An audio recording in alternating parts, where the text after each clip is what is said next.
assistant reviewer at London in 2010, and again as a reviewer in the World Workshop on Oral Medicine at Florida, USA in 2014. He was awarded the European Association of Oral Medicine Travel Bursary Award in 2011 and underwent training in the Oral Medicine Department at Eastman Dental Institute, London. He underwent further training in oral medicine at Penn Dental School, USA, and in special care dentistry at Morriston Hospital, United Kingdom. He is a recognized PhD guide in Savita University and has guided 2 doctoral theses and is currently supervising 5 doctoral theses. His special area of interest is treatment of nonbullous disorder and dental care for medically compromised patients. And today, he will be sharing with us his expert opinion on therapeutic in oral medicine. With that, I ask that you to give your full attention to Dr. Arvind and help me in welcoming him. The link for the e-certificate will be provided in the chat box at the end of the session. So kindly fill the form and you will get the e-certificate. Dr. Arvind sir, over to you. Just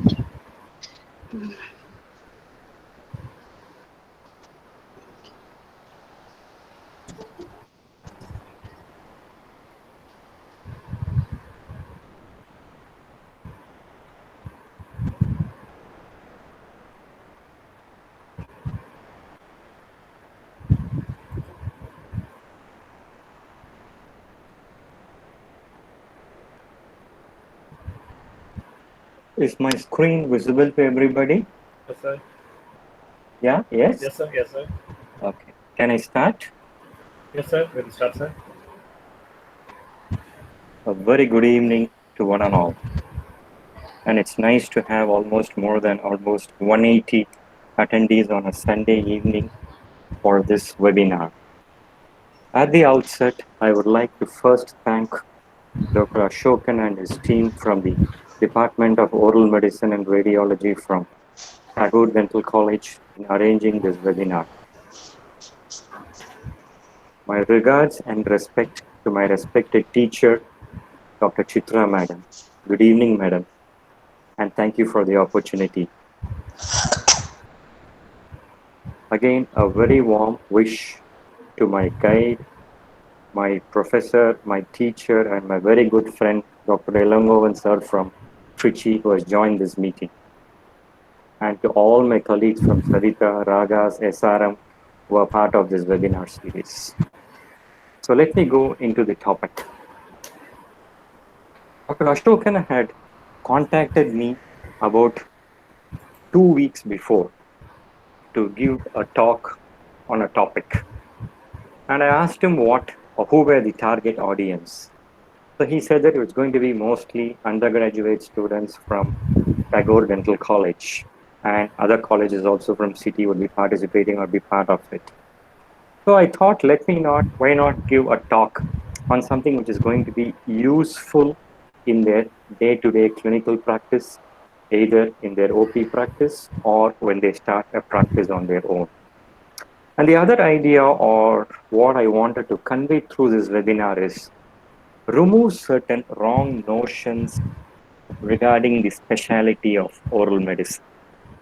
Still, amongst the general dental population, there is a misconception that oral medicine is a non-clinical subject. There is not scope of clinical practice in oral medicine and radiology. All that you do in the college is fill the OPK sheet and then refer it to the other departments. So I wanted to break this myth to a certain extent, or how best I can. I'll have to wait till the end of the webinar.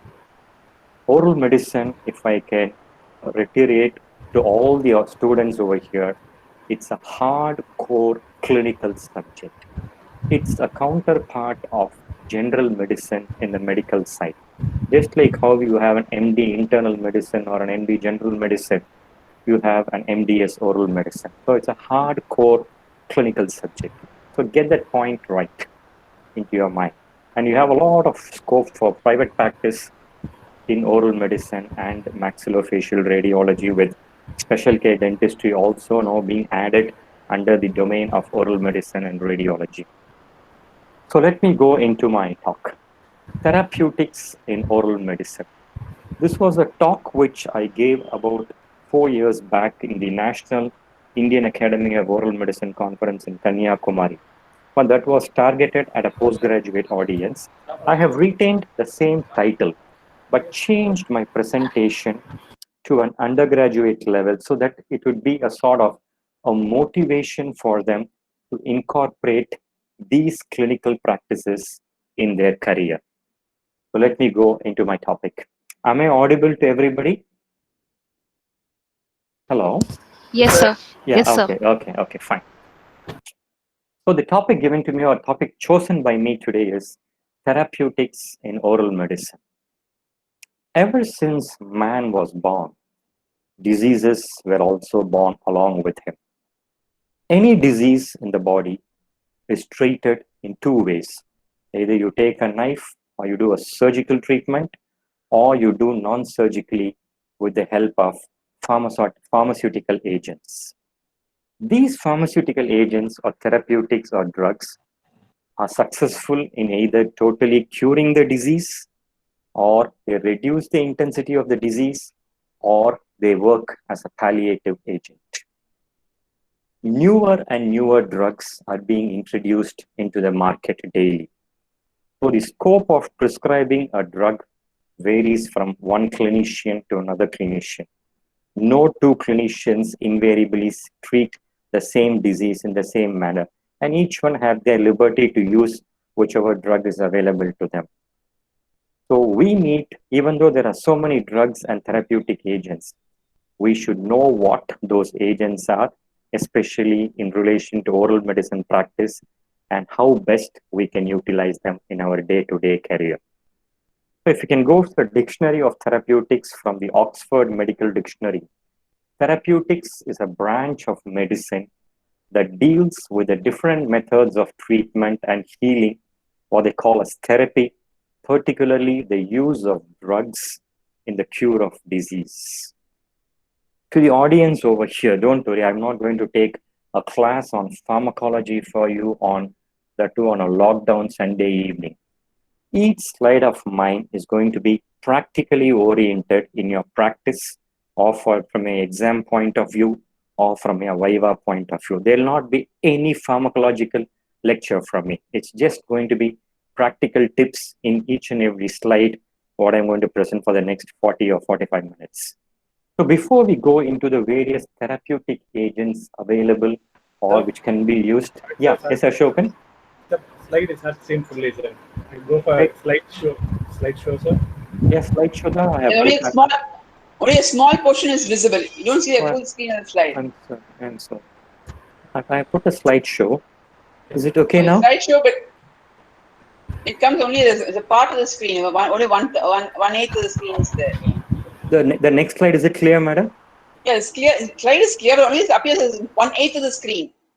Because it doesn't appear in the full screen. I'm getting a full screen on my system. And anything which I could do here? 1 second, sir. To the audience, please click on the slide 1/4 which you are seeing. Please click on the slide. Maybe it will come into the whole screen. I hope. Try that once. No, it doesn't come. Oh, actually, just now. Okay, ma'am. Double click it. Initially, the full screen was seen, but now it's only a small portion. Should I go from the first again? Sir, you just come out from full, sir. Then again you have to go inside. Sir, check it, sir. Okay, should I come out now? Yes, sir. You just come out, sir. Okay. You just close the presentation, sir. You want me to completely close or minimize the presentation? Close the presentation, sir. The present now you say you close that, right? And then come back again. Is it clear now? No. Sir, I couldn't see the screen at all, sir. Please one. This one? No? Ma'am, is it clear? Yeah, it's seen fully, ma'am. Is it clear now? Yes, sir. To everybody in the audience? Yeah, clear, sir. Clear. Oh, It's visible, okay, sir. okay. Ma'am, is it okay, ma'am? No, Okay. I couldn't see it. No, even Can I I'm not just able to get see it that? fully. It's seen fully, ma'am. Sir, Um, sir, Ma'am, once can you double click that, ma'am? sir, otherwise we just close the presentation again fully. We again close our presentation, sir. Again try it, sir. I'll close the presentation fully and open it up again. Yes, sir. Okay.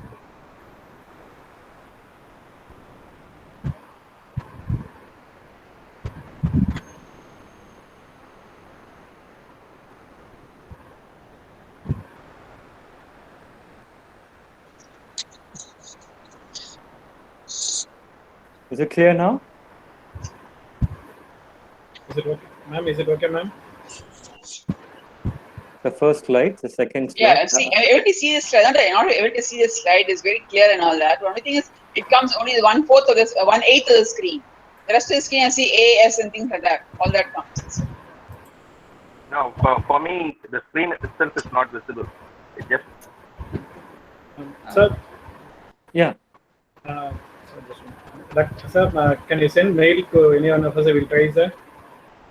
I think Okay. it's a huge file. I don't think whether it will go by Okay. mail. No, it's okay. Continue. You continue. You continue. Okay. But what about the other audience? Is it clear to quite a few people, or For me, it's okay, ma'am, sir. For me, Yes, sir. it's For me seen also fully, it's sir. okay. It is clear, sir. Visible completely actually. Sir, it's good and clean, sir. No problem, sir. yes, sir. Okay, you continue then. Sir, for me, it's good, sir. It's clear, sir. okay? And so before we go into the various therapeutic agents, what you can use in oral medicine practice, this is a very important slide. What everyone should know: general considerations for pharmacological therapy, not only for oral medicine practice, for any branch of medicine. The first dictum or the golden rule is, even if you cannot do any good to the patient, at least do not do any harm. It's mandatory that you always discuss the treatment options with the patient and warn them of the possible consequences and the complications which can arise. Take my words, this would work magic with the patient. When the patient is informed and involved in the decision making process, because he is the one who is going to get treated. So if you take him into confidence and you keep him informed, his level of cooperation for the entire treatment procedure or process is going to increase by leaps and bounds. And once his cooperation is there and compliance is there in the treatment protocol, your outcome is also going to be very good. The second point, as I told, that therapeutics or pharmaceutical companies a huge multi-billion-dollar industry. Day in and day out, a lot of drugs are coming in. Just because a representative comes to you, gives you some gift, and gives you a pamphlet for a newly released drug by his company, kindly do not prescribe it. Even if you know just 10 drugs, 15 drugs, or 20 drugs, you're totally familiar with that, please go ahead. Do not prescribe a drug unless you have updated yourself fully on that.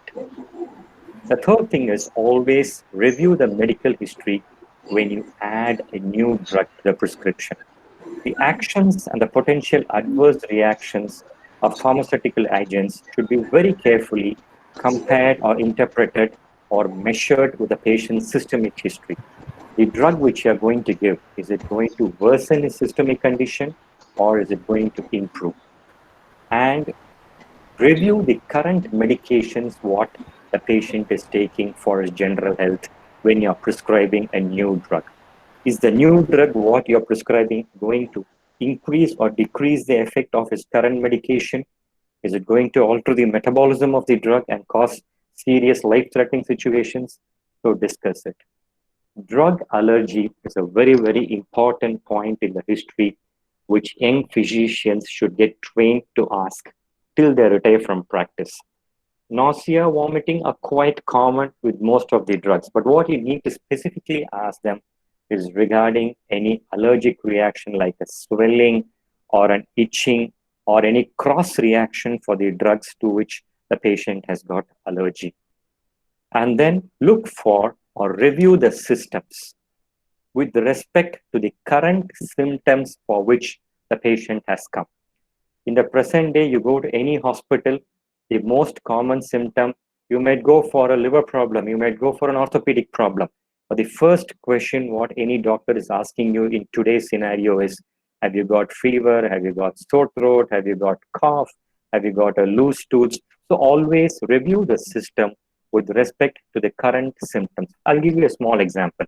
For example, if a patient says that I have got tiredness, I have got a lethargy, and if you're going to put a drug which can cause sedation as a side effect, you're going to worsen the condition. Or if the drug is going to cause an anemia, it's going to further increase his lethargy.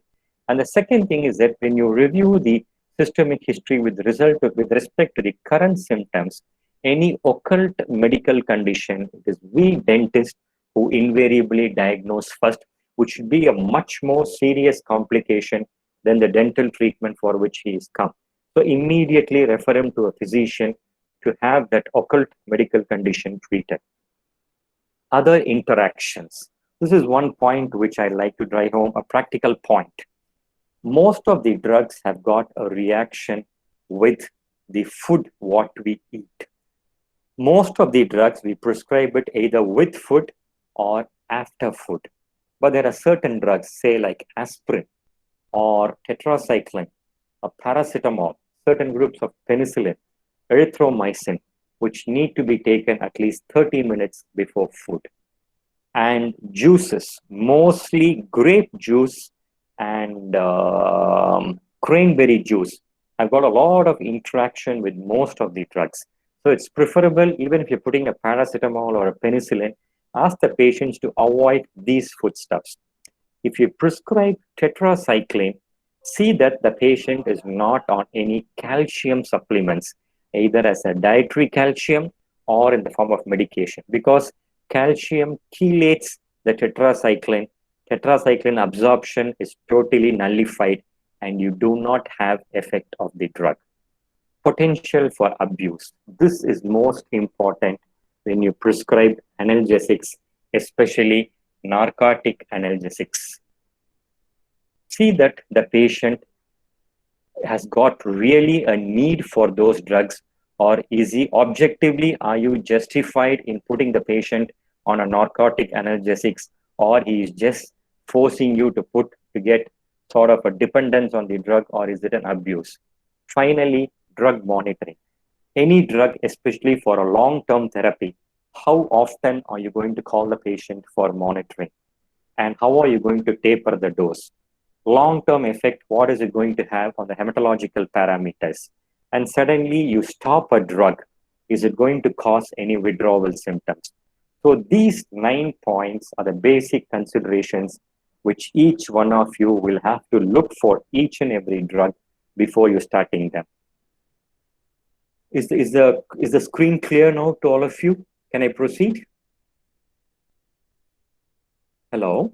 Sir, Is it, sir. Ashok? It's clear now. Yes, sir. Is the screen clear? It is Ashok? clear now. Yeah, clear, sir. Clear, Okay, okay, fine.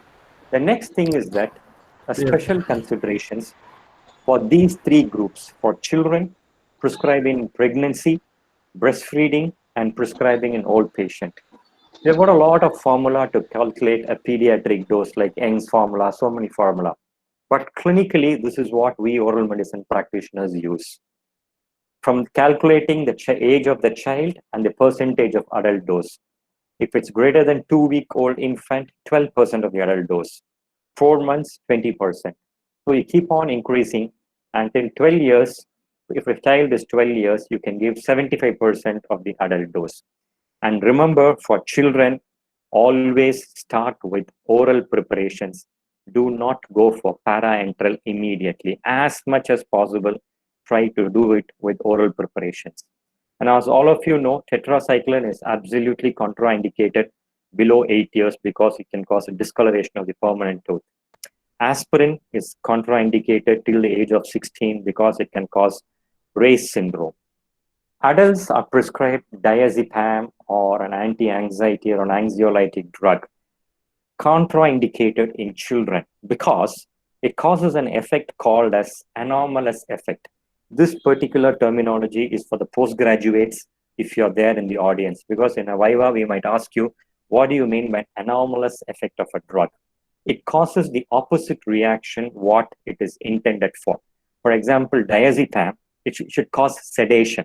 But if given in children below 10 years or 12 years, it causes the opposite. It results in overactivity or and sort of an euphoria. So try to avoid diazepam in children. Coming to pregnancy, the greatest teratogenic effect to the fetus is from the 3rd to the 8th week of conception, and a placental transfer is established from the 5th week of embryonic life. Ibuprofen is very safe to prescribe in pregnancy. Acetaminophen is also safe. There's a misconception that, yeah, drugs are theoretically known to be teratogenic. But if you look at the literature from a dental treatment, prescribing a common amoxicillin or ibuprofen or a paracetamol has not led any harm to the fetus. One practical point is we have a lot of pregnant patients who come in the 2nd trimester or advanced 3rd trimester with an abscess or with a swelling where you cannot really do any invasive dental treatment. If you need to prescribe an antibiotic for them, the golden rule is go ahead and prescribe the maximum permissible dose. For example, if you're going to prescribe cephalaxin for an advanced stage of pregnancy with an acute oral infection, instead of prescribing 250 milligram TID or TDS, go and prescribe 500 milligram, because in pregnancy, the GFR or the glomerular filtration rate is increased and the drugs are cleared much, much faster. Breastfeeding, if a drug is safe during pregnancy, during lactation, the drugs are safe. It's not going to cause who's being fed by the mother.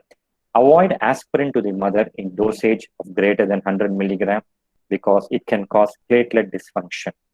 If the mother is on an antibiotic, the microbial flora of the bowel of the intestine of the infant can get changed. You might have episodes of diarrhea. Again, prescribing for older patient is quite tricky. You need to take a good history, a social history of the patient. Most of these elders have the habit of using alternative forms of medication or across the counter or non-prescription drugs. So a thorough history is important. And also look at the physiological effects of aging, like decreased renal function or a kidney function.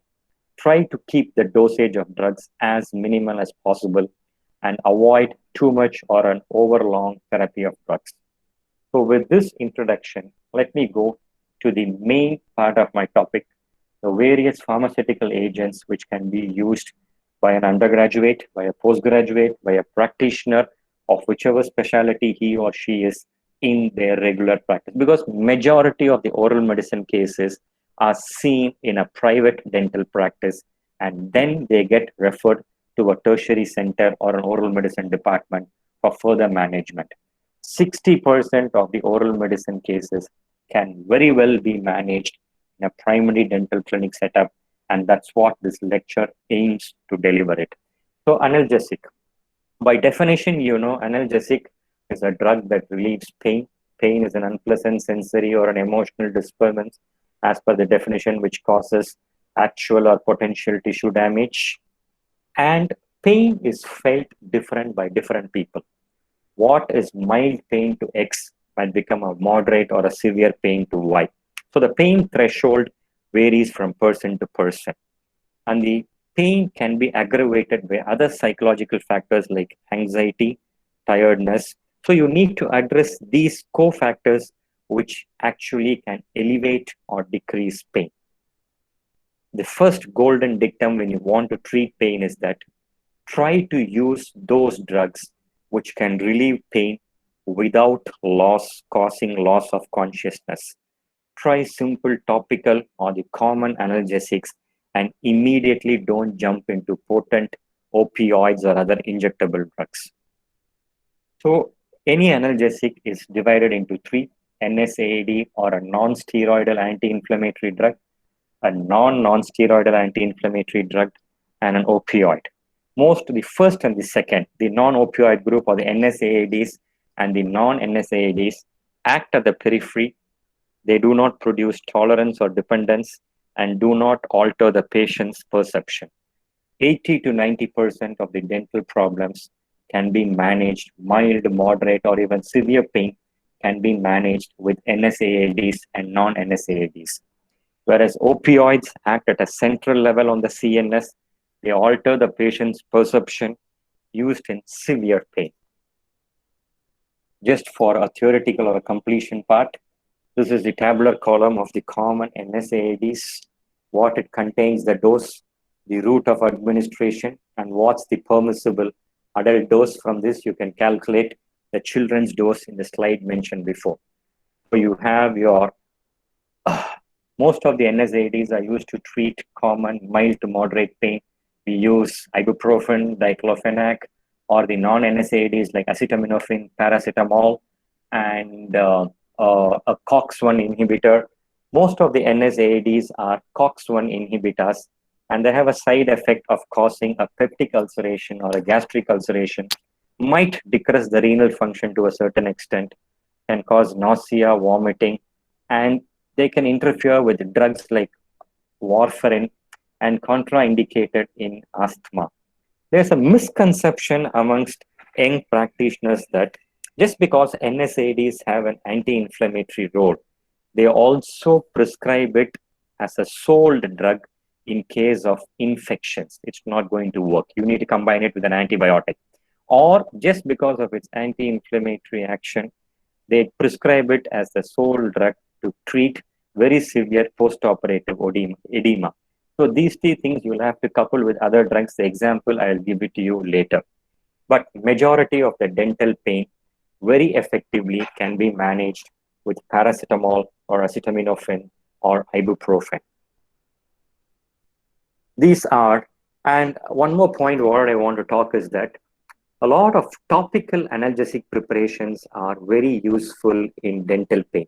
Your simple local anesthetic, it can give you relief from mucosal discomfort or joint related pain. You have something called as counter irritants or rubifacients, which act by counter irritation. They are prepared from pepper. They act something, an ointment called as capsaicin, which a photo I will show you, which we use for treating post-herpetic neuralgia. It acts on the substance P on the sensory nerve fibers and by blocking conduction of type C nociceptive fibers. Sometimes your NSAIDs, your diclofenac gel or your Volini gel is very, very useful for musculoskeletal pain because they penetrate deep into the tissues. They inhibit the cyclooxygenase enzyme responsible for the development of the inflammatory process. So you can also try to manage it with topical analgesic. So this slide talks about the opioid analgesics or the opioids to relieve pain. Opioids are used in very severe or moderate kind of pain. They are called controlled drugs because they can cause addiction, but kindly use it for a very, very short time, preferable under medical supervision, and they are definitely not indicated for a long-term pain management. Viva question. Excessive use or prolonged use can cause a respiratory depression and a hypotension.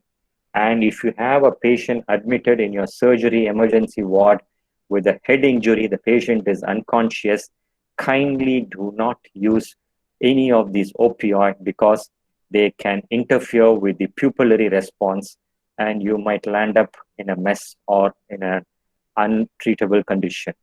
Morphine is the most commonly used opioid analgesic. It can be given orally immediately, an immediate release after a surgical to reduce the surgical pain. Codeine sometimes can be, usually for dental pain, we don't go for morphine. We use codeine 15 milligrams as an oral tablet. Nowadays, a lot of combination comes with codeine and paracetamol tablet. For a short term, you can use. Fentanyl is one group of opioid analgesic which is getting increasingly used in oral medicine practice because it comes as a mucosal patch or a transdermal patch, especially for post-chemotherapy or oncology pain. You can use this self-adhesive patch, which can be changed every 3 days and good relief from the pain. To sum it up, So for any acute pain for which the patient comes to us for treatment, these are the drugs which are available for you. A non-selective NSAID and a COX-2 selective. Out of these two, if you look at the efficacy or the effectiveness in treating pain, both non-selective NSAIDs and COX-2 have got the same potency to give relief from pain. But the non-selective NSAIDs, as I told you previously, can cause GI disturbance or interfere with platelet aggregation. Whereas the COX-2, your celecoxib or a valdecoxib, does not cause unwarranted or does not cause much of GI disturbance and inhibition of platelet aggregation. But if you look at the economic point of view, a COX-2 inhibitor is much more expensive to the patient. And young practitioners, one point I want you to listen or know. You just write the drug. How many of you know what is the cost of the drug you are prescribing? You write an antibiotic for 5 days, an analgesic for 5 days, coupled with a multivitamin, coupled with a steroid or a sedative. Do you know what is the cost of the drug? Once try it for yourself, then you know how expensive it's going to be for a common man. So always as a good practitioner will know which drug is effective and cost effective for the patient also. So have that also in the back of your mind. Not all patients can afford the prescription. So he goes to the market, the pharmacist says that the prescription what your doctor is given is going to cost about 500. All that he has is 100 or 200. So immediately what he does, instead of 6 tablets or 10 tablets, what you are prescribed, he's going to get 2 or 3. So the treatment is incomplete. The effect is also incomplete. So look at the economics or the cost of the drug also when you're prescribing. One more disadvantage of a COX-2 inhibitor is that it can cause thrombotic events. So preferable to use COX-2 inhibitors for a very, very short period of time. That's less than 2 weeks. So this is the WHO ladder, or what we call as the analgesic ladder. The golden rule is for a mild pain, you put the patient on paracetamol and acetaminophen. A moderate pain, combine it with a weak opioid like codeine. With a very severe pain, you combine it with a strong opioid like morphine.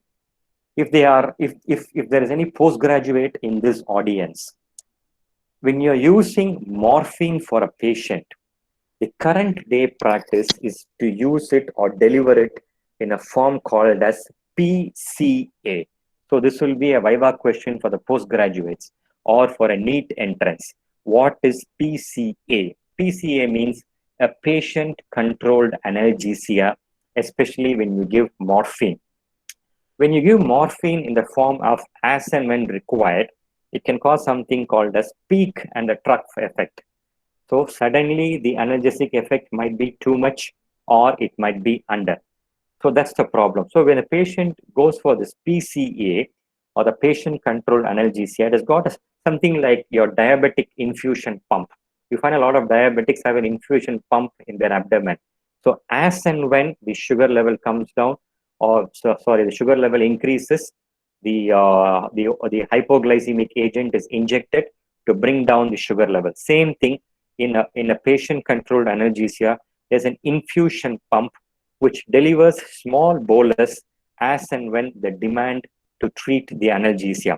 And there is a special button called as a lockout time. After a particular time, even if there is a demand, it will not be much of release. So a patient-controlled analgesia delivers much better opioid than a regular prescription. So this is the last slide, I think, for the analgesic part of it. Current evidence-based practice. This is what today's literature want. What does current literature or evidence show for an analgesic practice or prescribing an analgesic? Better to have a combination of 2 non-selective NSAIDs, an acetaminophen and a ibuprofen, because of a superior analgesic effect, less side effect when you compare instead of prescribing an opioid. Most of the NSAIDs can reduce nausea and vomiting by almost 30% when compared to a narcotic analgesic. This mnemonic is what a lot of practitioners in the Western country use. 2-4-24. That is combination of two drugs, ibuprofen with acetaminophen, 4 times a day, that is every 6th hourly, for 24 or in a 24-hour period. So the patient has to have an alarm clock. At the end of 6th hour, take these two drugs and just for 1 day. Majority of the mild, moderate, or even severe pain post-operatively or dental pain gets relieved if you follow this dosing of combination of two drugs in 4 doses over a 24-hour period. If required later, the patient can just take a mild paracetamol or acetaminophen on a demand basis. The patient has to adhere to this. And if you're prescribing an opioid analgesic has got a very, very short life. Once in 4 hours, you will have to give morphine or codeine. So there is no analgesic ceiling, and this can lead to a substance abuse. So to sum it up, these are the common painful conditions for which the patient is referred to you: a pulpitis, a periodontitis, a pericoronitis, a chronic periodontitis, for which you can use any of the analgesics what I have told, with just a non-steroidal anti-inflammatory or a selective non-steroidal. Whereas if you have this kind of a traumatic injury, this is a patient of a Lefort 3 fracture with a zygomatic arch fracture, where severe pain post-operatively and pre-operatively, you need to put the patient on morphine. Is the audience still with me? Can I proceed? Yes, sir. Yes, sir. Just one reply? Yes, Okay, sir. okay. Yes, sir. Is the slide issue sorted out now? Are majority of you able to see the slides? Yes, sir. Yes, We are Yes, able to sir. see, sir. Okay, yeah, thank you. So the next common drug what we use in an oral medicine practitioner is, in practice or any dental practice, is antibacterial. Most of the odontogenic infection in the oral cavity or inside the oral cavity is manifested just as an abscess or a cellulitis. So an antibiotic is needed if the infection appears to be spreading or cause systemic problems like a fever or a malaise. And second thing, most important condition, if it's an young individual, try to avoid an antibiotic if the individual is on the older side, accompanied with systemic comorbidities like diabetes mellitus, where the immune system or the immune capability of the patient is compromised, or the patient is on long-term steroids, where the immune levels are suppressed. And if there's a spreading infection, you have no choice but to start the patient on an antibacterial. The primary function of any antibacterial is either to prevent the multiplication of the organisms, what you call as a bacteriostatic action, or go ahead and kill the organisms, which is called as bactericidal. As a clinical tip, if you have a swelling which is pointed, say a dentoalveolar abscess, or a periapical abscess, or a periodontal abscess, which is localized and pointed, get into the practice of making a nick first or an incision and drainage, and then put the patient on an antibiotic. Your lesion regresses much further, because as the swelling increases, the bulk of the organism is also going to increase. So try to debulk the organism, the size of the lesion, and then put the patient on a supplementary antibiotic. The clinical effectiveness of any antibiotic depends on the correct isolation or identifying which organism causes it. So for that, we need to take a smear and send it for a bacteriological examination to the microbiology lab. But unfortunately, your results will not be available immediately. It's going to take 48 hours for the lab to isolate the organism. So you cannot wait for 48 hours to start treatment. So you start something called as an empirical treatment. Most of the oral infections and abscess and the cellulitis respond very well to a penicillin or an amoxicillin. A 5-day course is mandatory, and you will have to review the prescription at the end of 48 hours when you get the report from the lab, and at the end of 5 days whether your drug has actually worked. Another practical tip is what we use something called as a loading dose of an antibiotic. The first dose, what you give, instead of 1 tablet, give 2 tablets, because this increases the serum level rapidly and more quickly achieves a therapeutic serum level of the drug. So this is called as a loading dose. This is again a question for the postgraduates. And try to treat infections with a single antibiotic. Don't combine antibiotics. There are only 2 or 3 conditions, let's say like an infective endocarditis prophylaxis or a tuberculosis lesion treatment, where we use multiple antibiotics or antimicrobial. In most of the conditions, that's the sad thing in the pharmaceutical industry in our country. Combination of drugs. You combine 2 and your analgesics. You combine 2 antibiotics. No, it's not going to work. Just confine yourself to one specific antibiotic. You can compare. For one case, you give this, and for the other case, you give the combination drug. I can take a bet on it. A case treated with one drug will definitely respond better than when combination drugs are used. So again, for theoretical purposes, these are the available groups of antibiotics with you for practice. Again, for antibiotics, oral preparation are always prepared compared to subcutaneous or intramuscular or intravenous injection. You go for parenteral delivery of an antibiotic only if the patient is unconscious, or the oral route is, or the oral drugs are not available, or the patient is going to undergo a surgery under general anesthesia within 48 hours. Again, commonly antibiotics are classified as a narrow spectrum, an extended spectrum, and a broad spectrum, which all of you know very well. So these are 2 cases where we commonly use antibiotic. This is a question for an undergraduate exam. The lady with whom you see a nose ring, it's a localized swelling, what we call it as an abscess, a dentoalveolar abscess of odontogenic origin, a localized collection of pus with necrotic tissue, polymorphs, dying cells covered by a pyogenic membrane which acts as a fibrin barrier. And the elderly lady, what you see on the right is a cellulitis. It's a diffuse spreading infection or inflammation along the tissue spaces. The viva question for an undergraduate in an abscess or a cellulitis is, which is the predominant organism which causes it? So in abscess, the predominant organism is a staphylococcus, whereas in a cellulitis, the predominant organism is a streptococcus. So why it's an abscess and why it's a cellulitis depends on which is the predominant organism. If it's a staphylococcus, it produces an enzyme called as coagulase, which converts the fibrinogen in the inflammatory exudate into fibrin, and that walls off the infection from spreading. That's why in an abscess, the swelling is always localized.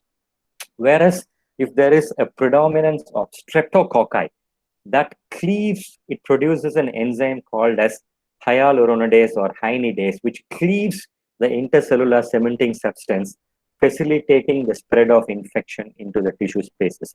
But what the clinical point here is that if you find an abscess like what you see on the left of your screen, do an IND first and then start an antibiotics. IND is not much successful or not possible when you have a diffuse spreading infection or an inflammation. This is for postgraduates and private practitioners. Special considerations when you use antibiotic therapy. If there is no, the picture what you see is an extraoral draining sinus in a patient with an osteomyelitis of the jaw or an osteoradionecrosis of the jaw.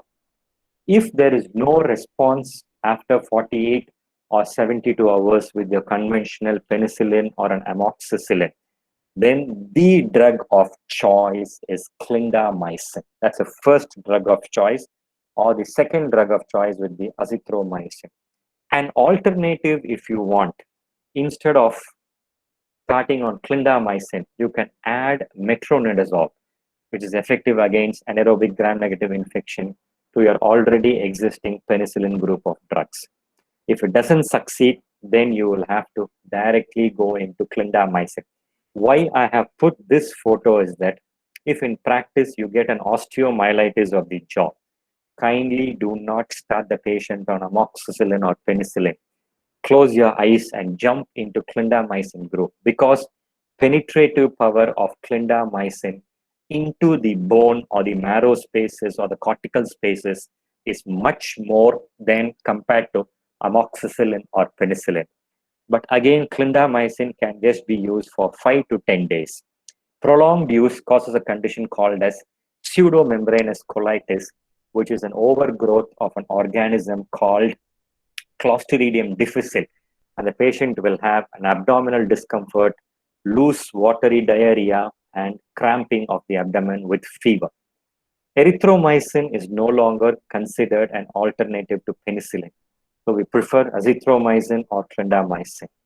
In practice, it's preferable to avoid topical antibacterial because it causes sensitization. When you apply it intraorally or over the skin, it can cause sensitization or a hypersensitivity reaction. But there is one drug, tetracycline, in an acute episode of an ulcerative lesion or an inflammation. It's a very, very effective topical antibacterial agent.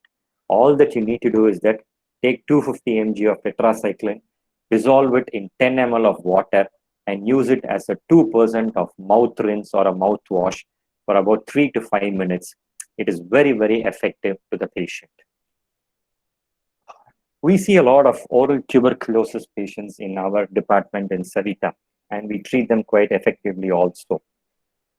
In the present day, as all of you know, tuberculosis is primarily an infection of the lungs, but the WHO or the disease CDC has now got 6 primary sites for tuberculosis: lung, CNS, GIT, spine, kidney, and your oral cavity. So you might have an oral tuberculosis without a primary infection in the lung. So if it's an exclusive oral tuberculosis, oral medicine experts or oral physicians, as they are being recently called now, can very, very safely treat exclusive oral tuberculosis. And oral tuberculosis, that's a viva question. What are the different forms of oral tuberculosis? It can occur as a tuberculous ulcer, it can occur as a tuberculous gingivitis, it can occur as a tuberculous lymphadenitis, or an osteomyelitis, or a tuberculoma, or lupus vulgaris, which is tuberculosis of the skin. So the whole treatment phase for tuberculosis is divided into 2: an initial active phase for 2 months and a continuation phase for 4, 6, or 9 months. The primary drugs what we use are 4: INH, isoniazid, rifampicin, ethambutol, and pyrazinamide. So this is a dose what we give daily or daily for 2 weeks, followed by twice weekly, and followed by a continuation phase. The recent WHO concept is something called as a DOT therapy, DOT, direct observed therapy. The patient will come to your OP or clinic daily. In front of you, he will swallow the tablet and then leave. The idea is that the entire 2 months or 4 months or 6 months, not even one dose is missed. This is an example of a tuberculous gingivitis, what we treated in our OP, a pre-treatment. It just presents as a desquamation of the gingiva with bleeding and pain. So we had a 7 or 9 months course of isoniazid. We used a combination called as ATT4. Commercially, it's called as ATT4, anti-tuberculous therapy. 4 stands for the 4 drugs in it: isoniazid, rifampicin, ethambutol, and pyrazinamide. So you have a beautiful healing at the end of 6 months or 9 months. This is another question or a topic of debate where you need to give antibiotic protocol or antibiotic prophylaxis before you do any treatment. Patients who are immunocompromised, especially cancer patients who are neutropenic, you need to establish or do a lab test called as ANC. Again, for the postgraduates, if you are in the audience, they'll ask you what laboratory investigation would you do for an immunocompromised patients or a neutropenic patients before starting them, or to decide whether they need a prophylactic antibiotic cover before your dental procedure. It's called as absolute neutrophil count, or ANC. You just multiply the percent of neutrophils plus the immature or the banned neutrophils with the absolute number of neutrophils from the total WBC count. If the count is less than 500 cells per microliter, the patient is severely neutropenic. You need to have a prophylactic antibiotic. Or in cancer chemotherapy, even if it's between 1000 to 2000 cells per microliter, it's preferable not to do any invasive dental treatment without a prophylactic antibiotic cover. The condition which mandatorily requires a prophylactic antibiotic is your infective endocarditis. Prosthetic joints, nowadays, no, you don't require antibiotic protocol. Hemodialysis also, the current practice guidelines is you need not have prophylactic antibiotic. Infective and endocarditis, untreated congenital heart diseases, severe neutropenic patients, and patients with CABG would require a prophylactic antibiotic prophylaxis. And all of you know it, 2 grams of amoxicillin 30 minutes before or 1 hour before procedure. If it's allergic to amoxicillin, you give ampicillin, or if it's not swallowable, you give clindamycin 600 milligram 1 hour before procedure. All of you know it. So we have finished analgesics, antibiotics.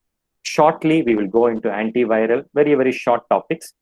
From henceforth, you're going to have a lot of clinical photographs, which is going to be of interest to the students. Antivirals, it can cause either a lytic lesion. The first point is when a viral agent or an infection enters your body, it's going to leave you only when you leave this world and go. It's not going to leave you in between. It's going to stay with you permanent. But just like how they are saying that all of us should learn to live with COVID, that's true for any viral. So the initial lesion is a lytic lesion. Most commonly is a human herpes virus or a Coxsackie virus, which causes acute symptoms or mucosal ulceration. After an initial lesion, then it stays permanently in your sensory ganglion, and upon reactivation, it causes a latent or a persistent infection. Most of the antivirals resolve naturally if the individual has got a good immune status. What you need to do is just more of a supportive therapy. An antiviral is available in a topical form or a systemic oral form. Especially in an immunocompromised individual, there is an increased risk of antiviral resistance. So you need to increase the dose of the antiviral or change the antiviral. These are the commonly topically available or antiviral. But what we have in India is just isoclavir, penciclovir. Not all pharmacies have it. So commonly available is acyclovir. Commercially, it's called as a Zovirax 5% ointment, effective in majority of the viral infection. But you use a topical antiviral only for recurrent episodes, and so not for a primary infection, because they have a less penetration power into the mucosa or the cell wall. So for recurrent infections or mild infections, you can use a topical Zovirax or an acyclovir. So this is called as a cold sore or herpes labialis. Don't say it as a canker sore in your viral. A canker sore means an aphthous ulcer. So this is a cold sore or a herpes labialis. So a practical tip is how to use a topical antiviral in these patients. What you see is a pre-treatment and a post-treatment on your right. Do not apply it without wearing a gloves. Preferable to use a glove. Again, instead of using a finger, use a cotton tip or a earbud or a cotton applicator. Take a little bit of it and gently dab it over the lesion. Don't vigorously rub and peel off it. So gently dab it every 2 hours for about 7 days. The patient can use it. These are these oral preparations of antiviral or systemic antiviral. Most commonly, what we use is acyclovir, available as a 400 milligram or a 800 milligram tablet. The second is valacyclovir. This is a case of a primary herpetic gingivostomatitis, a first infection in a young child of about 8 or 9 years. Gingiva becomes edematous, boggy, soft, bleeding with pus discharge from the sulcus, ulceration in the non-keratinized mucosa. So these kind of patients, it's going to regress because the kid is not an immunocompromised. It's definitely going to regress in about 7 days, but it's quite a painful condition. So you need to treat them symptomatically with good nutritional support. There might be fever, sore throat, joint pain. So couple it with an acetaminophen or a paracetamol or an antipyretic, a soft diet, a chlorhexidine gluconate mouthwash, and mandatorily an antiviral acyclovir tablets, 400 milligrams, 3 or 4 times a day for 5 days. This is a recurrent herpetic gingivostomatitis in an adult. So this can be treated well with topical antiviral because of reactivation of the virus which was there in the latent sensory ganglia.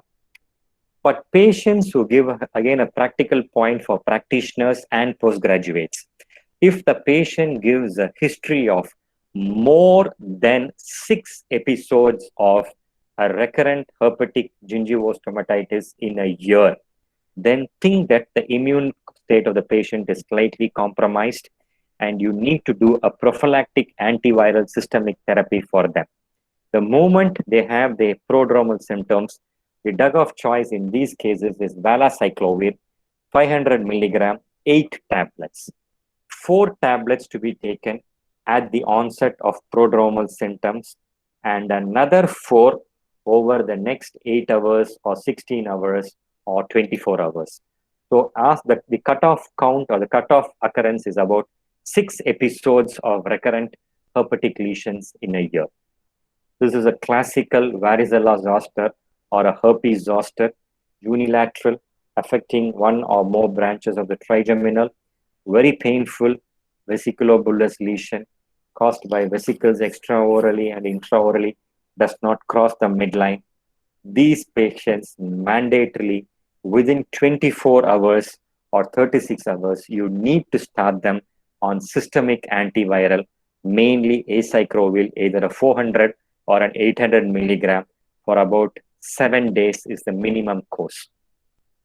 If the patient is a middle-aged patient, not an immunocompromised patient, one complication which can occur once the vesicles heal is a persistent pain over the mucosa or the skin where the lesions developed, and that's called as post-herpetic neuralgia. So anticipating a possible post-herpetic neuralgia in a case where the zoster lesions heal, put the patient on a 5 or a 10 mg of prednisolone so that the incidence of post-herpetic neuralgia decreases. This is again a pre-treatment and a post-treatment of a patient with a herpes zoster of the skin on the left side. Intraorally, you find how acute within 7 to 10 days and absolute healing. This is again a herpes-induced erythema multiforme, what we call it as HAEM. And erythema multiforme is an acute inflammatory condition of the skin and the mucosa. Herpes simplex virus account for more than 70% of erythema multiforme. So in addition to your systemic steroids, in these kind of patients, the pathognomic sign is involvement of the lip, where you have crusty lesions bleeding from the lip. That's a clinical pathognomic sign. What you're looking is a herpes-induced erythema multiforme lesion. So question the patient about prodromal. History taking is very, very important in these cases, where the patient is not going to, because he's in acute pain, unless you question them, he's not going to give you the full history. So the patient will give a positive history of prodromal symptoms like fever, malaise, sore throat before the actual lesions. So in addition to your steroids, you need to start them on antiviral drugs also. This is a classical case of a post-herpetic neuralgia in a patient, in an elderly gentleman who developed vesicles. It's a very, very painful condition, as painful as trigeminal neuralgia. At least in trigeminal neuralgia, between two episodes of pain, there will be an absolute painless period. Whereas here, the patient is going to have a continuous burning sensation or pain over the skin or the mucosa. So as I told you, you need to combine it with steroids with antiviral, or if the lesion had already developed, the best drug would be gabapentin 300 milligram. For almost 6 months, the patient need to take. You have a topical ointment or a counter irritant. Remember the analgesic slide? I told you there are 3 varieties of topical analgesics: a local anesthetic, a rubificient or a counter irritant, and your topical analgesic agent. So here you can use a rubificient or a counter irritant called as capsaicin C, which is made from red chilies, which acts on substance free and inhibits the conduction along the C fibers. Bell's palsy or lower motor neuron lesion below the level of the pons is another virus-induced lesion where the patient cannot smile, or the lips deviate to the affected side, cannot wrinkle the forehead, cannot close the eyes. So this is a condition, again, where within 24 hours or as early as possible, you need to treat or start on a 7 to 10 days course of antiviral. Otherwise, the damage is going to be permanent, lifelong. Even physiotherapy will not correct the deviated chin or the inability to close the eye. So these are the conditions where you need to act immediately and start the patient on antiviral. So the final of the antimicrobial is antifungals, mainly used to treat oral and oropharyngeal infections. Most of the fungal infections occurs only when there is an immunocompromised state, like diabetes or long-term steroids or any malignancy or cancer therapy. So underlying predisposing factors should be treated first. The golden rule when you use an antifungal is these drugs should be continued at least for 2 weeks following a clinical resolution. Even if clinically the condition is healed, do not stop. Extend the treatment for another 2 weeks to prevent recurrence. As far as antifungals are concerned, topical route is the most safest. Systemic, certain conditions you need to use, but it can cause an advanced or enhanced adverse effects which you should be ready to manage. If there is an antifungal resistance, increase the dose or change the drug. One practical point what I want the practitioners and the students to know is most of the topical antifungals, commonly what is available is nystatin suspension. It has got sucrose in it. So a patient on a topical antifungal should be encouraged to have meticulous oral hygiene. Otherwise, the sucrose is going to cause increased caries. Most wherever the patient is diabetic, it's going to increase the sugar level. So a meticulous oral hygiene because of the sucrose content is important. And topical mouth rinses or suspension is effective provided they are in contact with the infected mucosa or the lesion for a minimum of 3 to 5 minutes. So if you're going to give the patient a nystatin suspension to be used as a mouthwash or a mouth rinse, make sure that at least for 3 to 5 minutes, he uses it as a rinse. Another practical point is if you're starting on a systemic antifungal for more than 2 weeks, mandatorily you need to check the liver function test and the renal function test, because at prolonged use, it can cause hepatotoxicity. A new group of antifungal is called as echinocandins, and rarely we use it.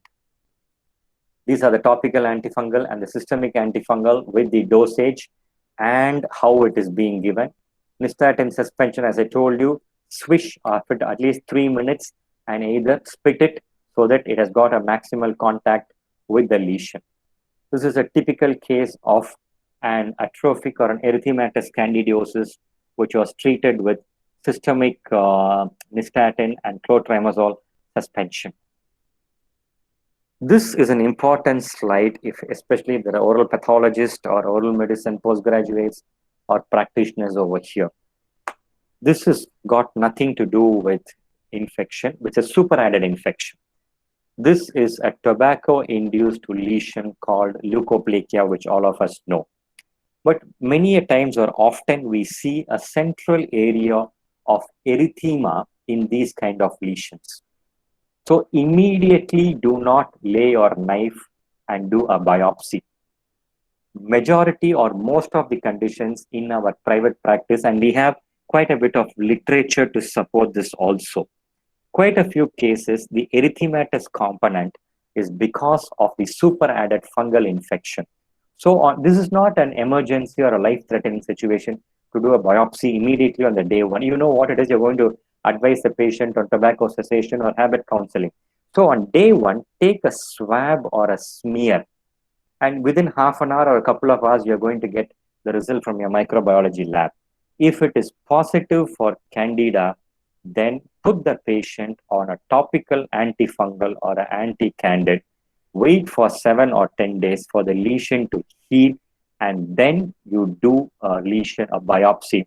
Only then are you going to get a true picture whether the lesion is truly dysplastic or it's not dysplastic. This is again a speckled leukoplakia with a superadded fungal infection, where we treated the fungal infection first and then went ahead with a biopsy.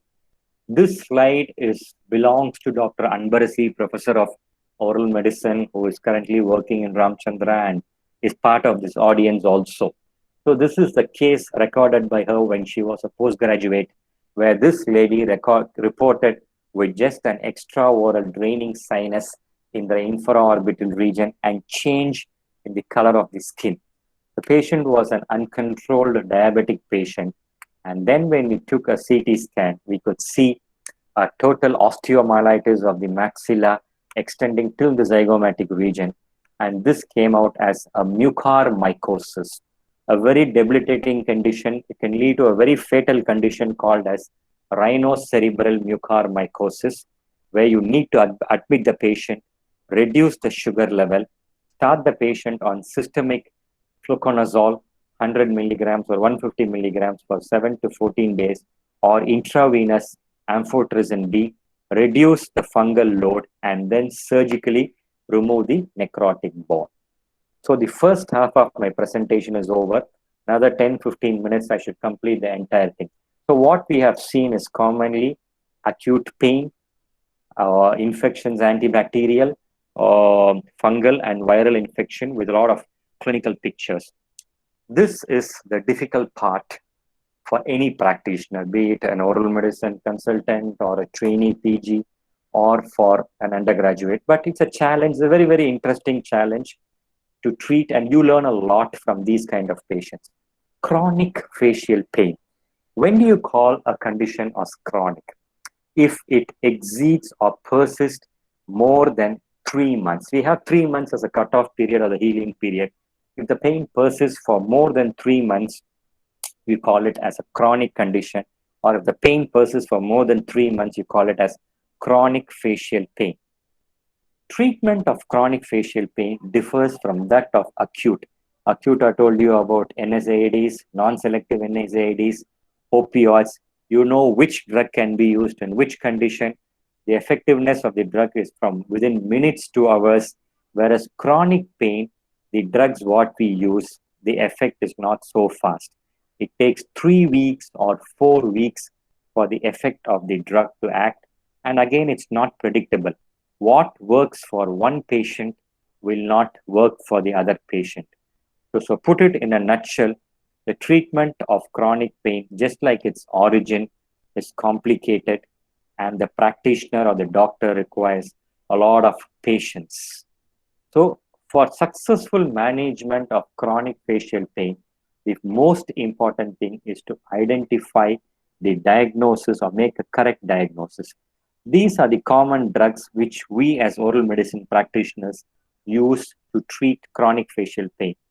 Hypnotics, anxiolytics, tranquilizers, which is otherwise called as neuroleptics or antipsychotics, antidepressants, and anticonvulsants. So these are the groups of drugs: hypnotics, tranquilizers, antidepressants, but from a private clinical practice setup or from an OPD practice setup. Is it clear? Is the slide visible to everybody? Can I proceed? Hello? Yes, sir. Yes, sir. Yes, sir. Yes, Yes, sir. Okay, fine. Yes, So, sir. but within the setup of an oral medicine OPD, or unless you're working in a hospital setup, the most safe drug is tricyclic antidepressants, or what we call as TCA, and the commonest drug is amitriptyline. It's available in the dosage of 25 to 75 milligrams. The maximum pharmaceutical effect occurs only within 3 to 4 weeks. But tell the patient that you are not treating them for the depression, and all these antidepressants, only when used for more than 3 months or 6 months, they actually exert the antidepressant drugs. And for them to exert the antidepressant drug, you will have to use a dosage of 50 or 75 milligram. But for chronic facial pain, what we use it as low as 5 or 10 or maximum up to 20 mg.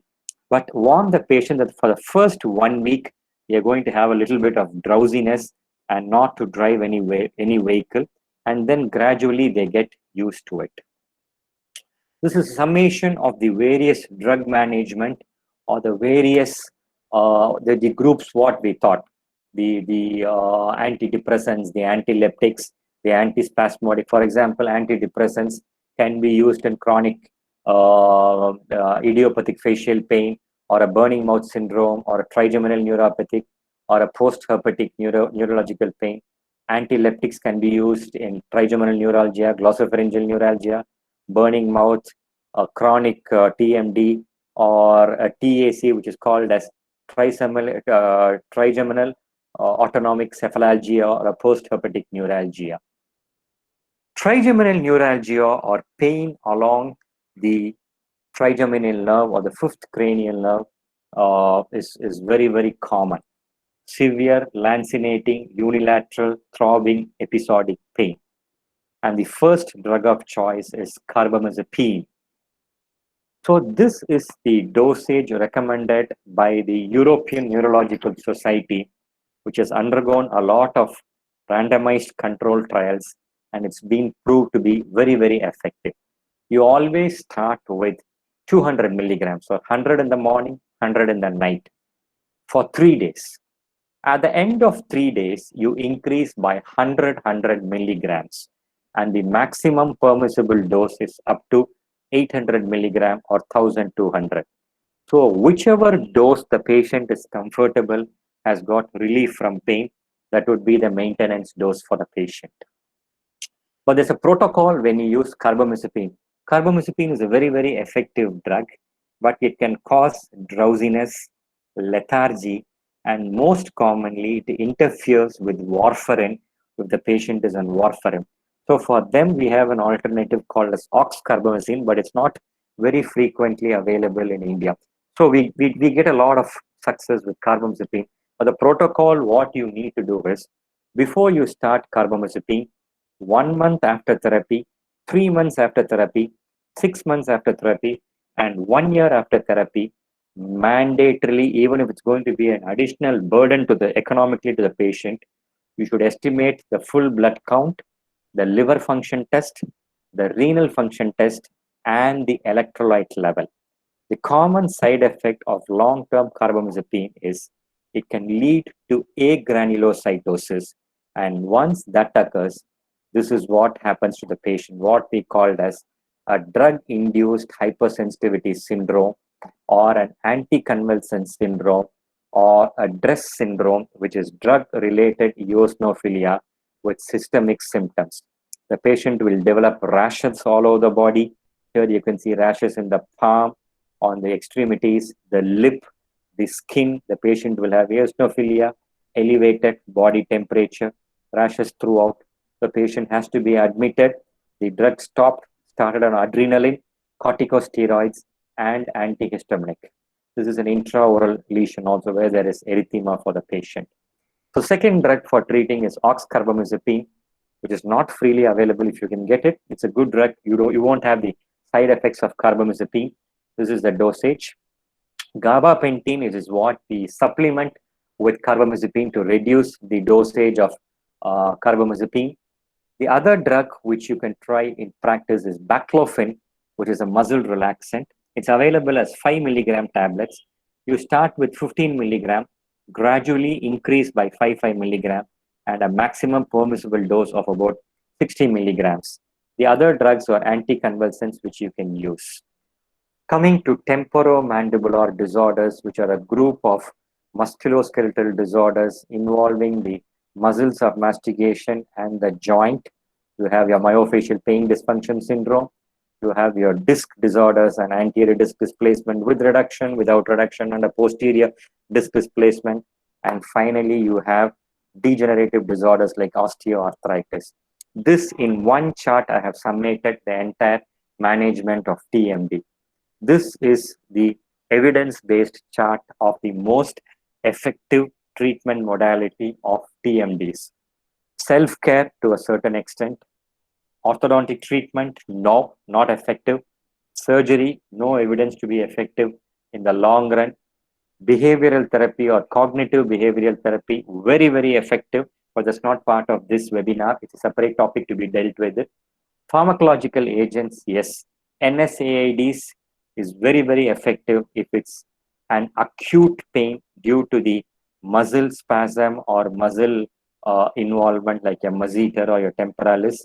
Gabapentin, benzodiazepine. Long-term chronic pain in TMD is very effectively managed with tricyclic depressants. This is a very, very common group of drug which we use in practice, immunomodulatory, where to reduce the inflammation. You have topical immunomodulatory drugs and you have systemic. And out of all immunomodulatory drugs, it's corticosteroids what we use. Topical is available as a mild, medium, high, and a super potent. I've given the corresponding names. You have topical calcineurin, more for postgraduates, tacrolimus, pimecrolimus, where we use it exclusively in lichen planus erosive. And these are the systemic corticosteroid, systemic immunomodulatory or steroids and the other steroid sparing drugs. Most of the conditions, if it's steroids, it's preferable to start with topical corticosteroids. Only cases which are non-responsive to topical corticosteroids, you go for systemic corticosteroids. It's available as a spell, a spray, a gel, or a cream, or a mouthwash. Any topical corticosteroids should be in close contact with the lesion for at least 3 to 5 or 10 minutes. How many times in a day? Minimum of 3 times, maximum of 7 to 10 times. The rule to be followed is after a topical application, for at least 30 minutes post-application, the patient should not eat or drink. Can it cause systemic? Yes, prolonged use can cause. And it can cause superadded antifungal infection, which you treat it with an antifungal like a candid mouth paint.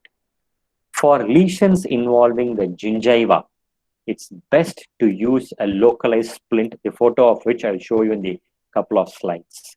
So this is a case of an erosive lichen planus pre-treatment, and we just treated it with a 0.05% of triamcinolone or a medium potent steroid for about 15-20 days, and the lesion healed. An erosive lichen planus of the lip, which was quite severe, we had to treat it with a much higher potent topical corticosteroid, which is called as clobetasol propionate. This is a splint which I talked about. Same occlusive splint in a vacuum former, a 2 mm thickness, but extend the splint till the mucogingival junction. If you have an erosive lichen planus in the gingiva, or a desquamative lesion like a pemphigus vulgaris, or a mucous membrane pemphigoid, because most of the oral ointments do not have an oral base, it gets dissolved in the saliva. So make a splint, add your steroid or your topical immunomodulator onto the mucogingival surface and fix it in the patient's mouth. It acts as a local drug delivery. And currently we are engaged in a research. 2 or 3 centers have been selected in India for a research for a topical drug delivery patch of the buccal mucosa, a clobetasol patch, and maybe in a year or so that should be available commercially. Erosive lichen planus is a condition which has got the highest potential of malignant transformation. So if it's an erosive lichen planus, you can start the patient on topical tacrolimus. This is a patient from Eastman Dental Institute in London where I work. We saw a case over here and we treated with topical tacrolimus, a 0.03% or a 0.1% of tacrolimus. But postgraduates, remember, if you're using tacrolimus for a very long time, you can induce a squamous cell carcinoma. So for a short duration, it's quite effective.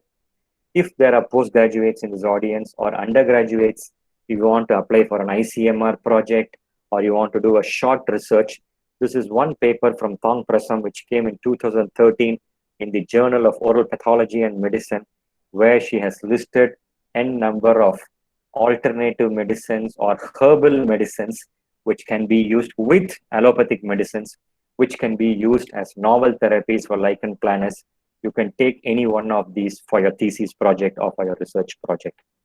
Sometimes we use intralesional steroids. A girl from Tirupati who was diagnosed with orofacial granulomatous.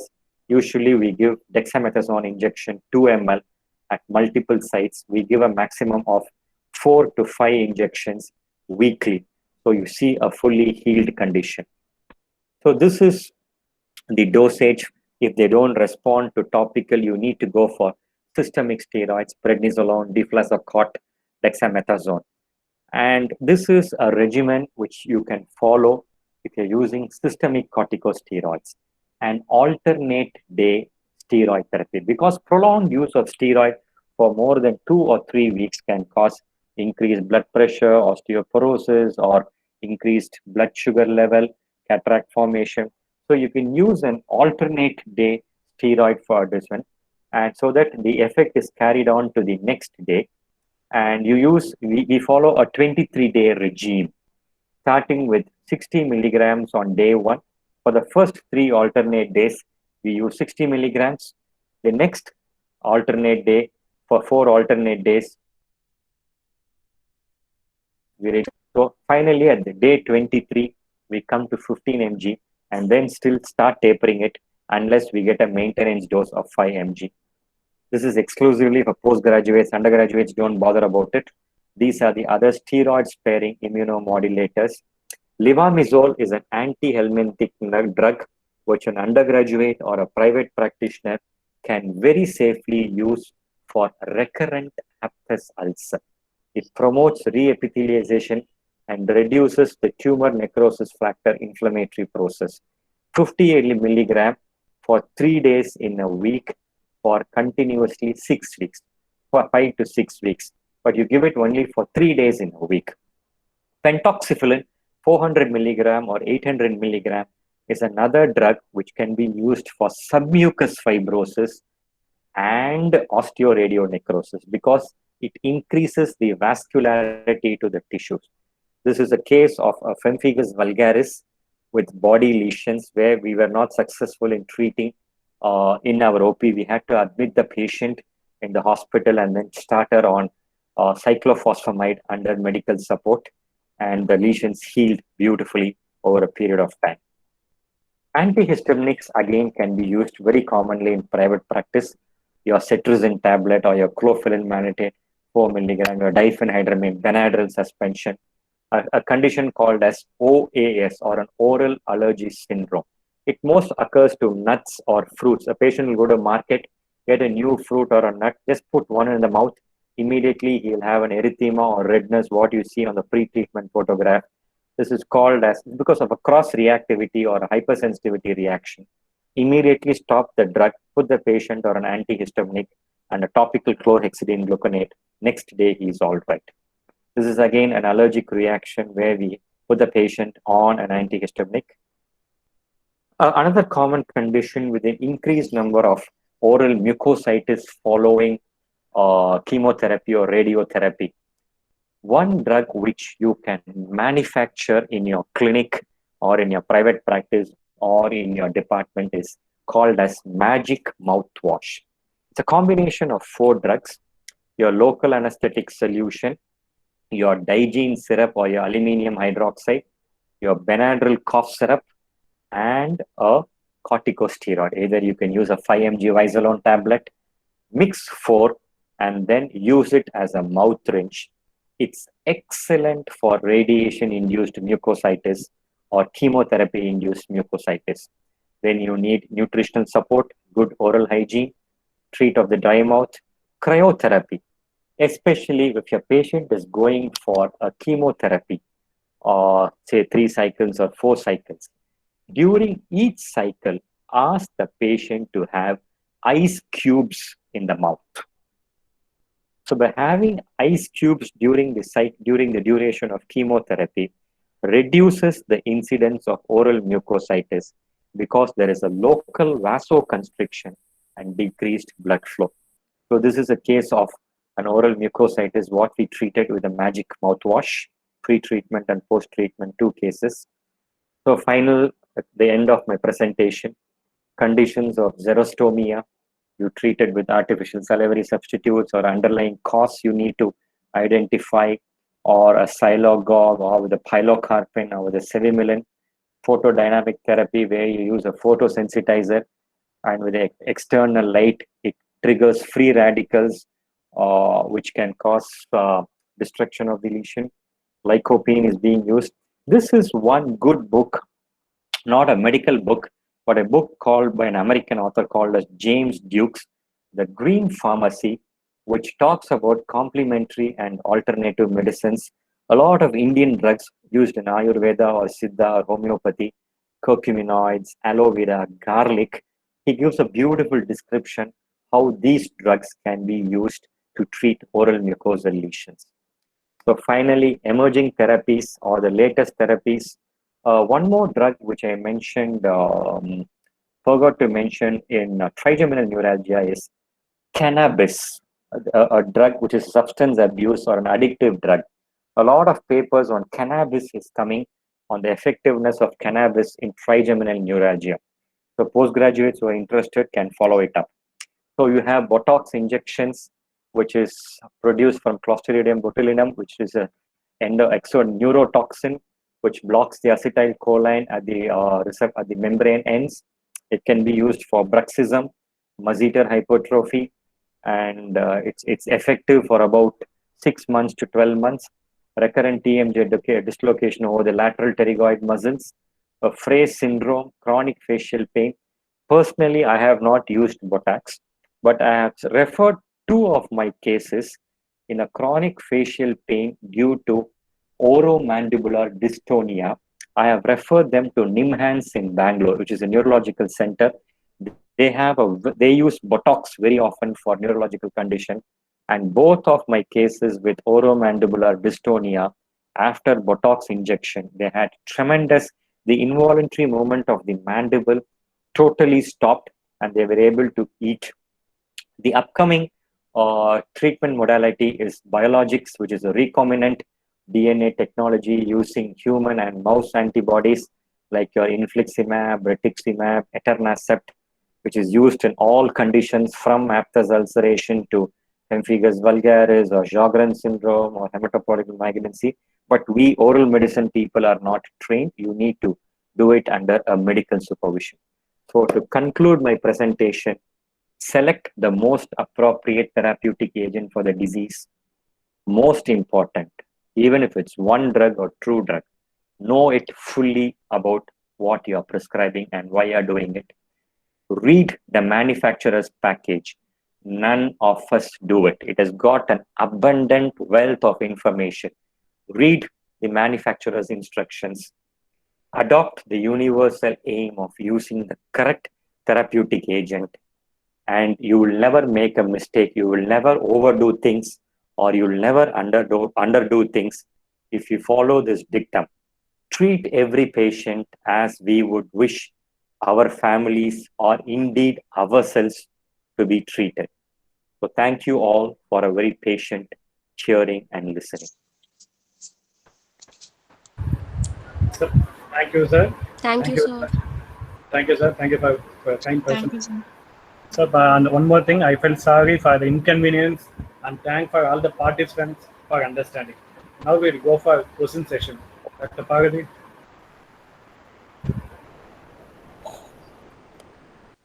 Yes, sir.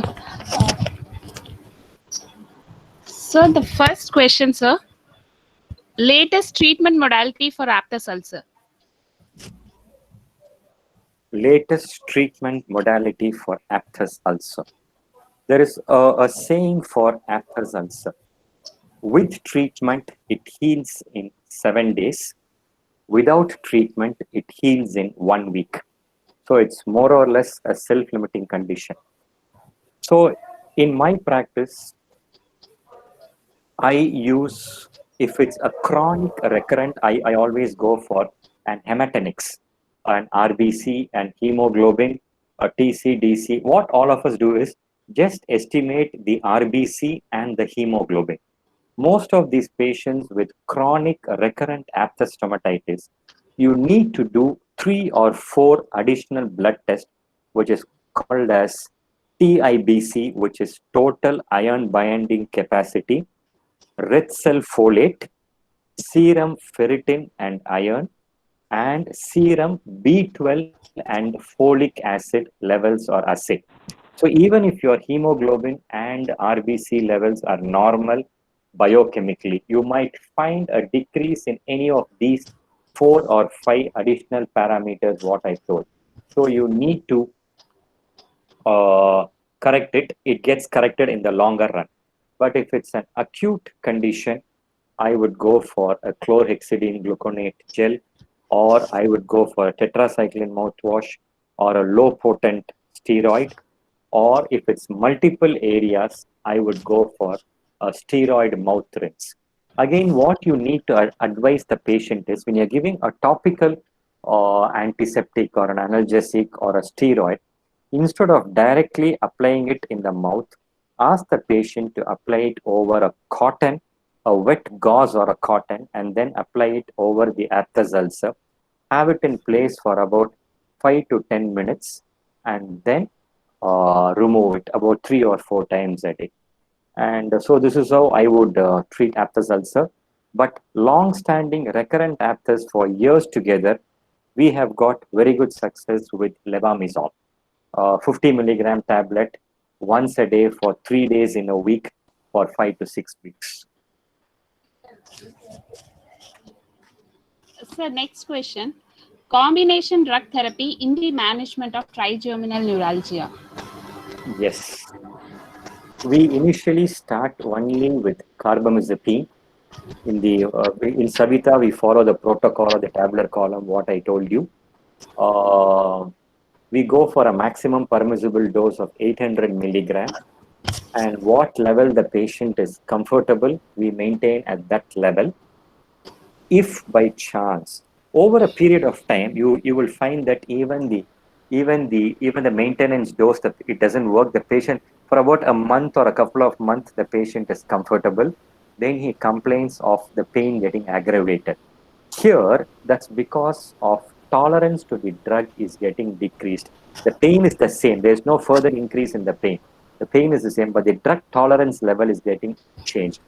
So in those conditions, we go for a combination therapy or increase the dose further. If you have not reached the therapeutic dose of 800 or 1200 milligram, combine it with a baclofen or a gabapentin.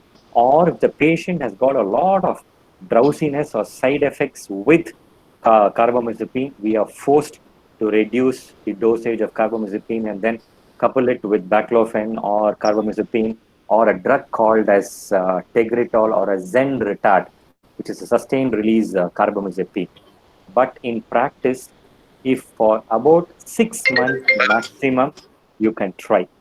If it doesn't work with a medical management, then the patient is a candidate for surgical management, either a microvascular decompression or whatever surgery. Or if the pain is too much, you can go for a neurectomy, but again, that's going to have a consultation with the surgery faculty, maybe for a year, because any cut nerve has got a property to join back or regenerate, the pain is going to come back. So the best surgical intervention would be for microvascular decompression, at least 5 years of painless period, but have a cutoff period of 6 months of medical management. If it doesn't work, then yes, But recently, a lot of articles are coming on cannabis from UK and Ireland. I have just read. I don't have much experience other than literature. Maybe down the lane, cannabis also would come as a good treatment option. So the next question, is it advisable to use antibiotic prophylaxis for diabetics mellitus patient? If so, what is the dose, sir? Just diabetic mellitus, what is the sugar level? If it's well under control, there is no need to use an antibiotic prophylaxis. Unless the sugar levels are fluctuating, it's a highly spreading infection, yes, then you need to do it. And if you're thinking about antibiotic prophylaxis, it would be the same American Heart Association of 2 grams of amoxicillin. That's what I would go. Otherwise, if it's well controlled, it's not required, and the patient does not have any other comorbidities. Next question, sir. Sir, but usually in severe infections, we use amoxicillin and metronidazole combination. Yes, that's initially because you started empirically. That's what I told. You cannot wait for 48 hours to get the microbial the results. So you started on amoxicillin, and oral cavity. There's always a chance of an anaerobic infection, and you started with metronidazole. That's why under antibiotics, I put it instead of starting a clindamycin or an azithromycin or a clarithromycin, you can add metronidazole. Even if that doesn't work after 48 hours, or if the report comes as a specific organism, then you need to change it. Otherwise, initially for the first couple of days, you're absolutely justified in having either a plain amox or an amox with metronidazole. In case if we use both topical steroids and candid mouth, please explain on the instruction of usage, sir. Thank you. It first depends what condition you're using a topical steroid. If it's going to be just an abscess ulcer or a drug-induced ulcer or a very mild immunobullous lesion for a short period, there is no need to use antifungal. And one point what I forgot to mention the audience when using topical steroid is they'll ask what is the dosage or how much of topical steroid you use during each application. For that, we have a measurement called as 1FU, that is 1 finger unit. Your index finger right hand from the tip till the first line what you see which demarcates the finger. You squeeze your ointment till that. So that's called as a 1 finger unit, and you use about 3 to 5 finger units in a day. So coming to the question, if it's going to be for a short period, you don't anticipate a fungal superimposition to use antifungal. One if it's going to be prolonged, you're treating a condition like a pemphigus vulgaris or an erosive lichen planus where you need, then you will have a superadded candidal infection, more so ever if the patient has got a coexistent diabetes. So in that case, a meticulous oral hygiene with, if it's going to be a discriminative lesion, a local splint therapy, and intermittently use 2 or 3 times a candid or a nystatin mouth suspension as a mouth rinse. So the next question, please enlighten us on treatment of oral submucous fibrosis. Yeah, it's come from Satyaranjan Mishra from Orissa, my good friend and colleague. First thing would be to stop the habit. That's universal. And then biopsy. You need to grade it, whether you're looking at a grade 1 or a grade 2 or a grade 3 or a grade 4A or a grade 4B or a grade 5. The frank carcinoma treatment is totally different. So if there is just mild fibrosis, grade 2 or 3, I would prefer to do a biopsy for submucous fibrosis because we have had quite bad experiences in following up the patient and then patient landing up with malignancy on one fine morning at a different site. So do a biopsy in at least 2 or 3 sites and get into the habit postgraduate. Even if it's leukoplakia, just one sample or one area is not going to solve the problem. Do a biopsy in at least 2 or 3 sites. Same thing is for OSMF. look for the amount of fibrosis or any dysplastic changes. Then, as usual, you're going to start the patient on antioxidants, how far it's going to be effective. It's got a placebo effect, but it's not going to cause much changes. A practical tip which I'd like to give to all practitioners is that a possible malignant transformation from submucous fibrosis occurs in the retromolar region, because that's where the most of the severe fibrosis is. And there is a second complicating factor. Most cases, what we have seen, the upper molars are in bucco version, the third molars. So in addition to your fibrosis where the epithelium is already thinned out and atrophic, this buccoverted molars constantly impinge on that atrophic epithelium and then hasten the process of malignancy.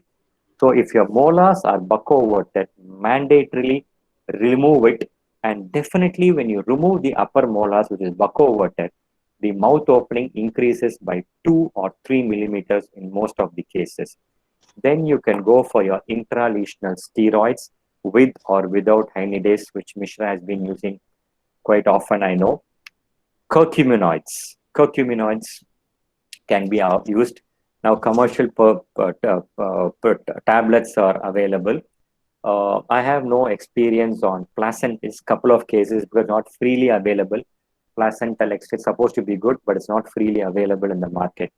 But since 2 or 3 years in my private practice, I have started using pentoxifene, 400 milligram or 800 milligram. 400 means BD dose, 800 is once a day for about 15 to 21 days, or at least maximum 2 months I've used. It's quite good. It increases the vascularity to the area, reduces the cytokine tumor necrosis factor inflammatory process, reduces the inflammation. You get good results with pentoxifylline in submucous fibrosis. So these are the various options available. You will have to take it on a case-to-case basis. The next question, could you express your opinion on current rise in use of ketorolacs over usual NSAIDs? Acute pain management, yes, ketorolac is good enough. It has got a mild sedative action, so you prescribe it in the night. And other than that, in our experience, I do not find much difference that ketorolac is going to cause an added or an additional pain relief much faster than your conventional NSAIDs, unless the person who has posted this question has really found ketorolac to be much superior to the conventional NSAIDs, but it can be used as an adjuvant, maybe for 2 or 3 days. So the next question, what are the main causes for the failure of antibacterial drugs commonly, sir?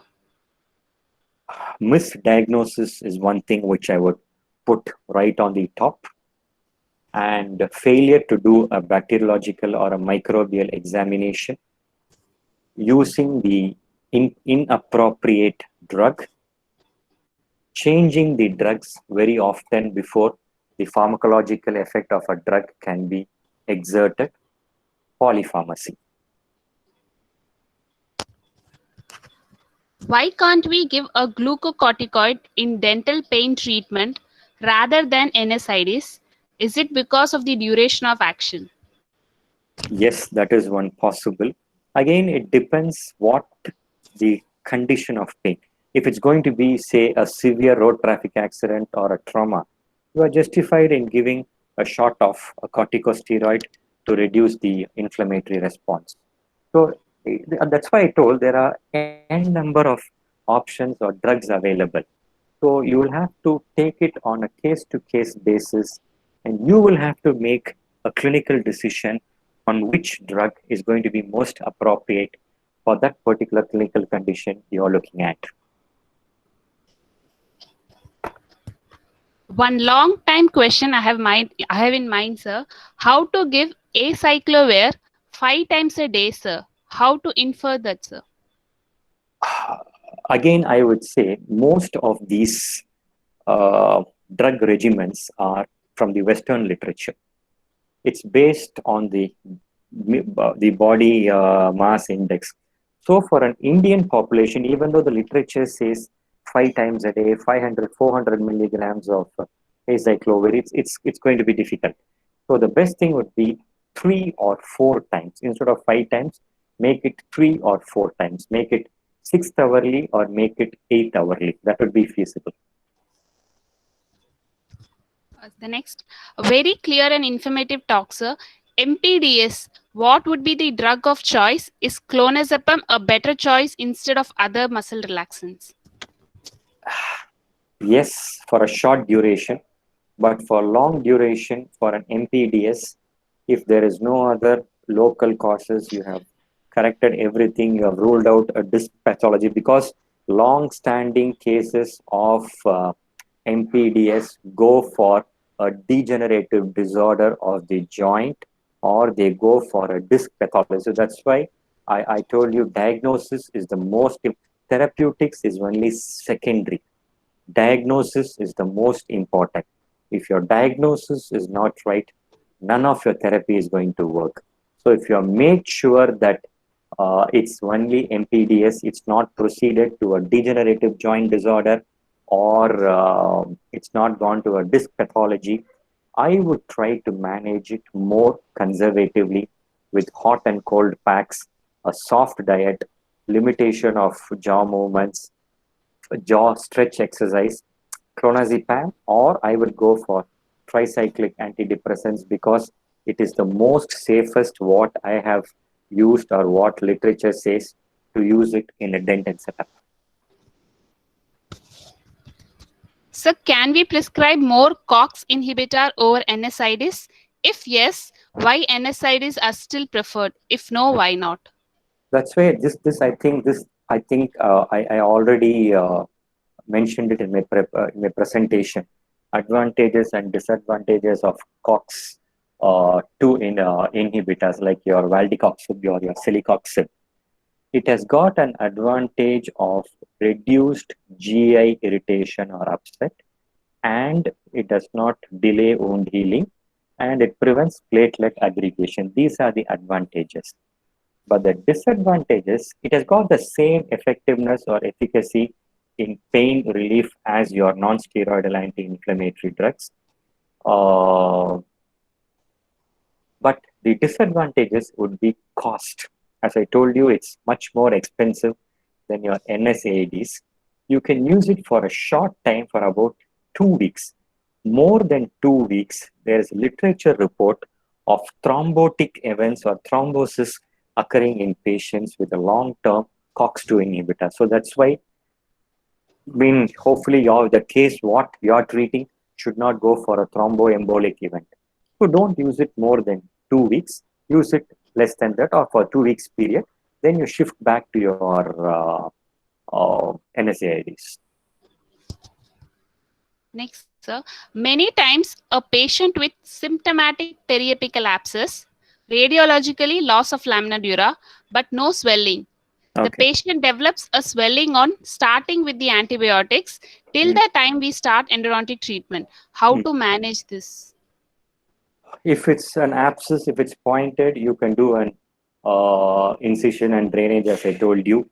Or most of the conditions, most of the times when you open an RCT, if it's in the upper tooth, it could facilitate a drainage. Your swelling could come down, and then you maintain it or manage it with the most appropriate antibiotic, whichever is available. Initially asymptomatic, then getting a swelling, that's because the virulence of the organism is increasing, or the immunity levels of the host is decreasing. So that's why the organism is you're getting a visible swelling after you start an endodontic treatment. So the management protocol is the same.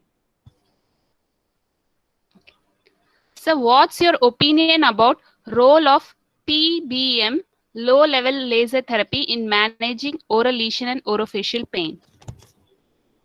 I don't have any personal experience in a photodynamic therapy. I've just observed a couple of cases in different units or lasers in the management of facial pain.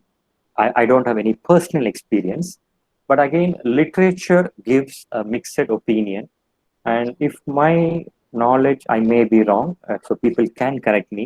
I don't think there are multiple robust RCTs done on lasers in orofacial pain. Whereas submucous fibrosis, I have seen a lot of surgeons use lasers for excision of the fibrotic band. But what happens over a period of time, physiotherapy is not given for these patients. So there is a scar tissue formation which is coming, and the patients go for a much more severe fibrosis down the lane. So I can quote only from literature. Again, literature will always quote both two sides of a coin, both positive and negative. What should be the treatment plan in patient with chronic facial pain? First thing is the operating physician should develop a lot of patience. He should not get fatigued and drop the case. A thorough history taking. The patient is going to give one history one day, a second history another day. So each day the patient is going to give a different history. So understand the psychological aspect of a patient. Get into the habit of using a facial pain scoring scale whenever you are using uh, chronic facial pain, so that you can objectively assess the response to the treatment. Any investigations to be done, like a burning mouth syndrome, you do a hematological examination, you can do it. 2 or 3 visits when you're talking to the patient, you can find out whether you're dealing with an atypical facial pain, something to do with the orofacial region, or you're dealing with a true psychological or a psychiatric problem. If it's a true psychiatric problem, then it's not your scope. You need to change it or refer it to a psychologist or a psychiatrist. If it's an atypical facial pain, you can treat it. Or if you say, for example, a burning mouth syndrome, a couple of questions on burning mouth syndrome, which I can see it in the pop-up. So I will answer the burning mouth syndrome question here also. If it's a burning mouth syndrome, look for local biological causes like a candidiosis, do a hematological examination, the entire hematological examination of a B12, folic acid, red cell folate, then you can do it. If it's any of those things, then you can put on the appropriate drugs and then correct it.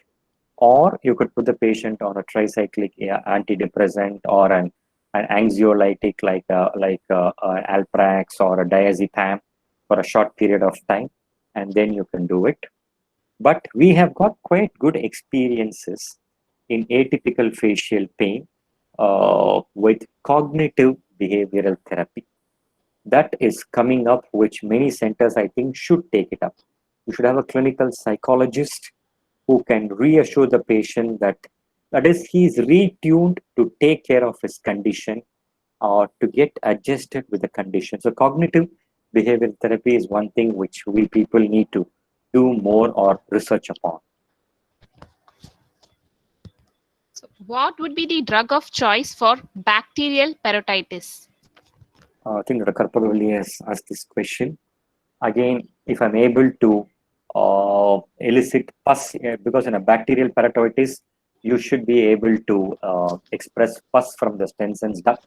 So I would send it for a bacteriological examination, and I would start on amoxicillin, or if it's an elderly adult with comorbidities, I would start on, for an added effectiveness, I would start on augmentin, which is amoxicillin with clavulanic acid. I will not go in for a metronidazole directly. I will go for an antipyretic. I'm comfortable with paracetamol or acetaminophen. And I would go for a silogog, just a candy or something to chew upon, which can increase the salivation and drive out the infection. And then I would like to milk the swelling and express the pus or debulk the swelling or the infective organism and then add it. And I would also add, because some cases we have got good success with adding antihistaminics or cetirizine. So an added inflammation can be reduced. but I would confine myself with an amoxicillin plain or with clavulanic acid with an antipyretic and a silogog, and then try to milk out the pus from the duct. Can biopsy of OSMF can lead to more fibrosis in that region? Yes, it can. There is no doubt it can. So, what is your expert opinion about pilocarpine used for xerostomia? You can use it, but preferable to have a physician. The dosage of 5 milligram, you can use it, but have the consent of the physician, because pilocarpine, the common side effect is cardiac arrhythmias can set in. So just to play yourself legally safe, have a physician consent, inform him. Instead of you prescribing it, it's better if the physician prescribes it on his name pad, so that any legal thing you can avoid it later. But it's quite effective.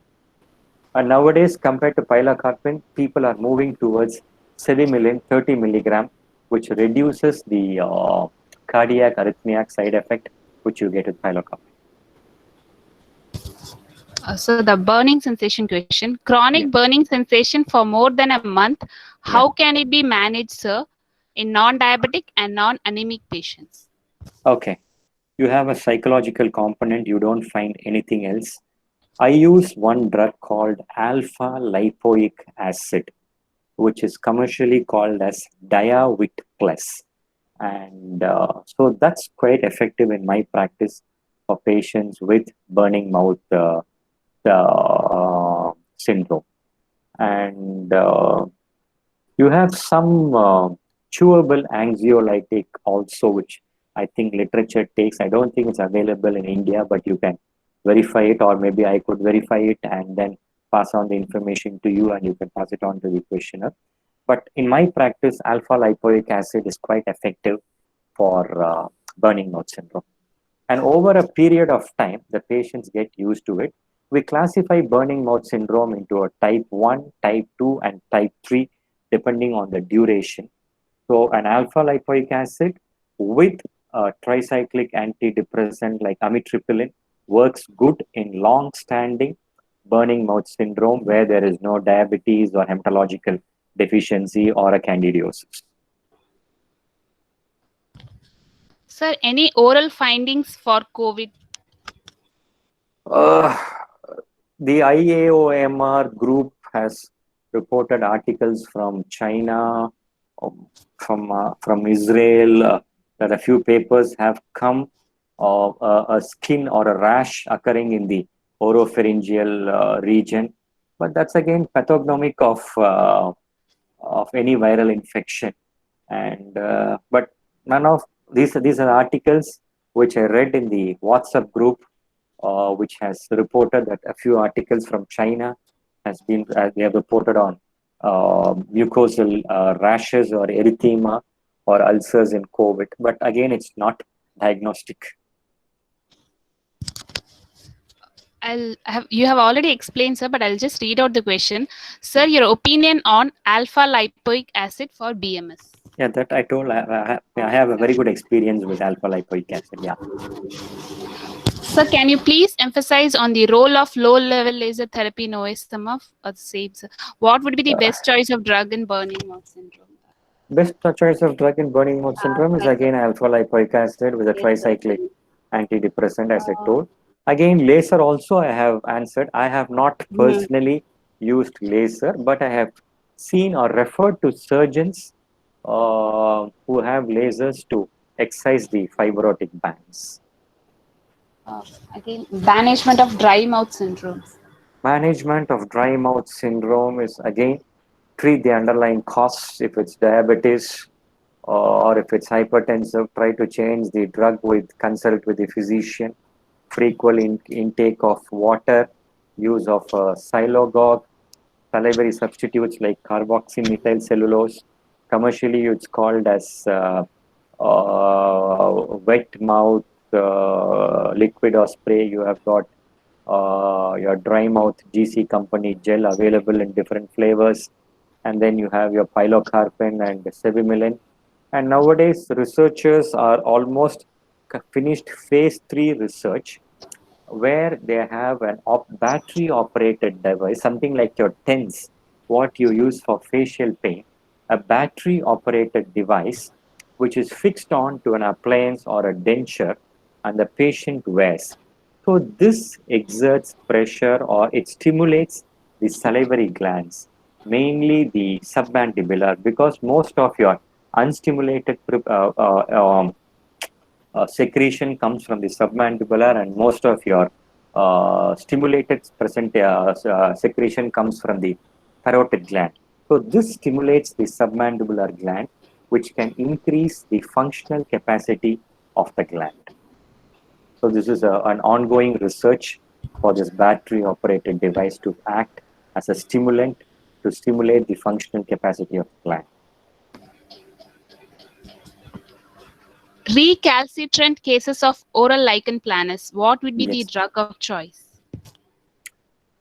When you say it as recalcitrant, how long have you been used the drug or what drug you have used? Okay, let's assume that I have used steroids with a maximum permissible dose of 60 to 80 milligrams over a day in a tapering. And usually lichen planus will stay for 3 years, 4 years, and then it starts to have a regression. But the patient is definitely going to have or should be on pharmacological therapy for at least 2 years minimum, a maintenance dose of corticosteroids. But corticosteroids, again, the side effects, osteoporosis, diabetes, hypertension, you cannot use for a long period. So I would go immediately switch on to drugs like azathioprine. That's the first line of choice for an erosive lichen planus or a long-standing lichen planus, azathioprine. I would start with a 50 milligram or a 75 milligram of azathioprine. It's a 6 mercaptopurine prodrug, which acts at the level of the DNA and then acts as an immunomodulatory effect. So azathioprine is a very good drug, either intralesional or systemic.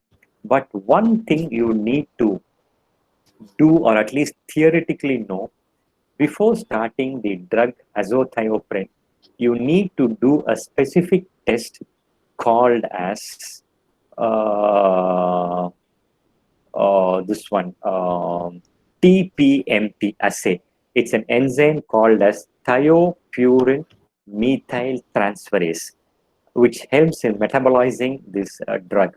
So an individual who is deficient in TPMT is not a candidate for azathioprine. Otherwise, azathioprine is the first alternative drug to in recalcitrant lichen planus cases to steroids. So what is the drug of choice for MPDS in patient with cardiovascular diseases? Example, ischemic heart disease. I would again go with the same regimen of what I told you. And I don't think the tricyclic antidepressant is a contraindication in a cardiovascular disease, especially an ischemic heart disease. But let me check out on the literature. I might miss something. But I would go out with the same regimen. Okay, sir. Medical management of dry socket, your suggestion, sir. Again, I would like to go into the predisposing factors of dry socket, whether the patient is allergic to, or say, it's on a birth control or any of the hormone replacement therapy, was it a traumatic extraction. But if a dry socket is occurred and proved, I would first debride the socket, give a good saline irrigation, and then clinically what I still use the conservative method of mixing zinc oxide with eugenol and then putting it as a pack and then changing it once a day. Within 2 or 3 days, the pain has reduced. Chlorhexidine. Again, if it's going to be a tough extraction, you're going to anticipate a dry socket. Put the patient on a chlorhexidine gluconate mouthwash or a rinse for a couple of days prior and before you start the procedure, the incidence of dry socket is reduced according to literature, but we do it in practice. And so a zinc oxide eugenol pack and with an anti-inflammatory, and you have commercially available socket gels which can be used to treat. But I get very good results with a conventional time-tested eugenol pack with cotton, a zinc oxide eugenol pack with cotton. So, role of probiotics in oral health.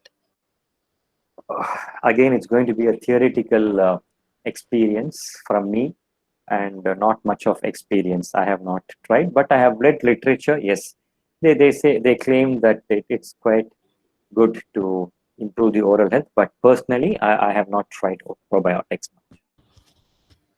So, treatment plan for grade 3 OSMF apart from physiotherapy and antioxidant therapy. I would go with physiotherapy. Okay, intralesional steroids with hynidase or placental extract. And when you're saying grade 3, is it only an exclusive oral submucous fibrosis, or if there is a coexisting another OPMD like a leukoplakia, I would treat that one also. And wait and watch policy, constant review and monitoring. Next question, sir. Sir, just a doubt that I had in my mind for so long. Is surgical management of trigeminal neuralgia with peripheral neurectomy lead to complete cure? What if the trigger zone is within the cranium? And is there any treatment for complete cure of trigeminal neuralgia? Another thing what we know, most of us go for trigeminal neuralgia with a clinical diagnosis, but I would advise if you are in a center which has got an MRI or the patient can afford an MRI scan. If you're clinically confirmed that yes, it is trigeminal neuralgia, it's preferable to go for an MRI and radiographically demonstrate the presence of a neurovascular conflict. When I say neurovascular conflict, it means compression of the trigeminal nerve by a vertebral artery or a superior cerebellar artery or a posterior anterior cerebellar artery. You need to have an evidence. In that case, peripheral neurectomy is not going to give you much relief, symptomatic relief for a few months or a year. And the most permanent thing would be microvascular decompression, where a Teflon pad is placed between the artery and the nerve. It doesn't compress the nerve. But more recently, people are going in for stereotactic surgery or gamma knife surgery as a treatment option for trigeminal neuralgia. But being an oral medicine consultant, I would prefer medical management, and like all others, I'm working for or waiting for the final results from cannabis study, whether that's going to be a very good option or an alternative in treating trigeminal neuralgia.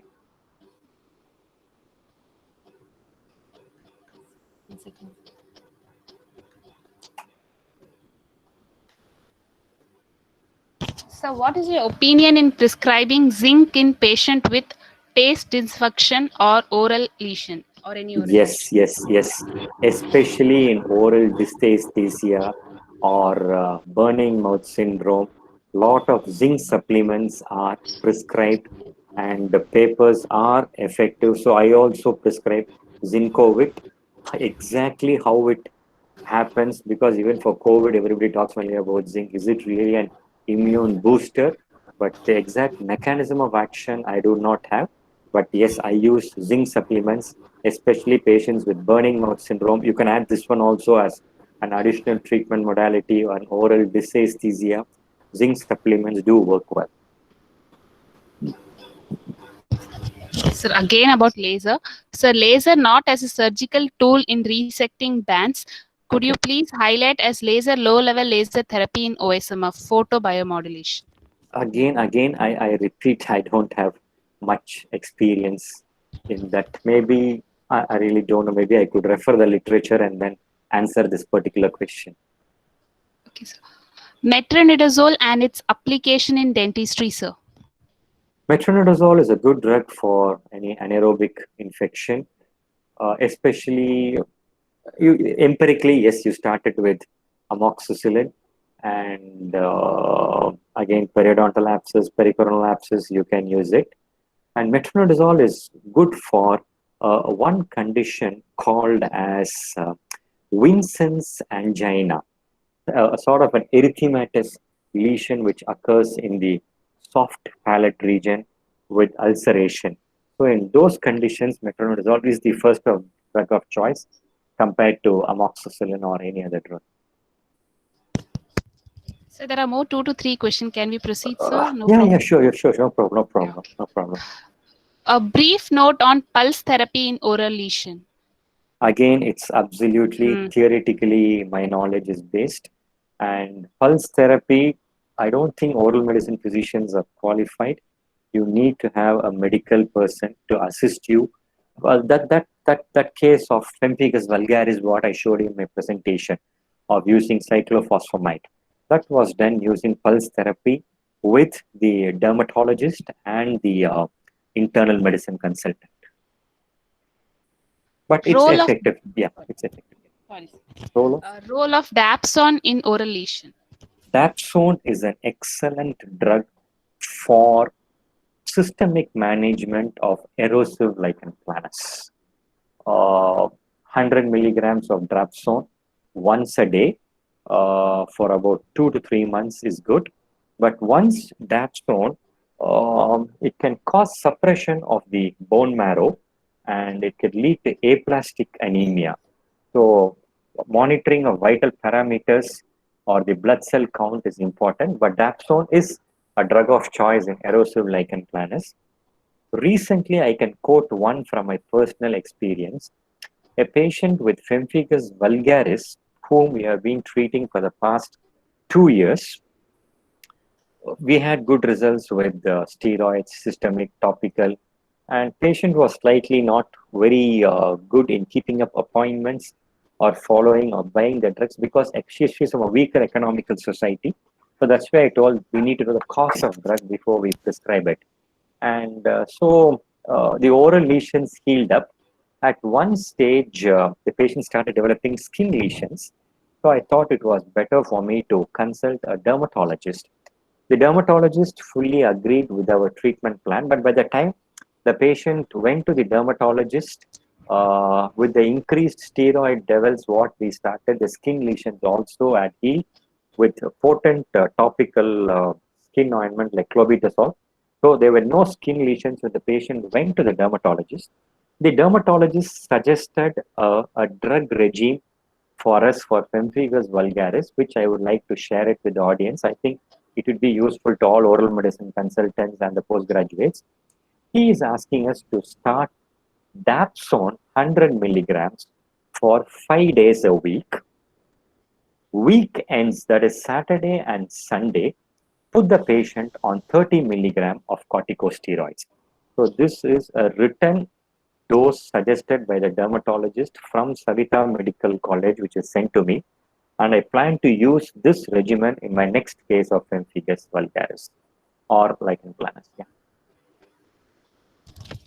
So the next question, pentacolotherapy in stage 4 osteoradionecrosis. Please highlight about this, sir. What therapy?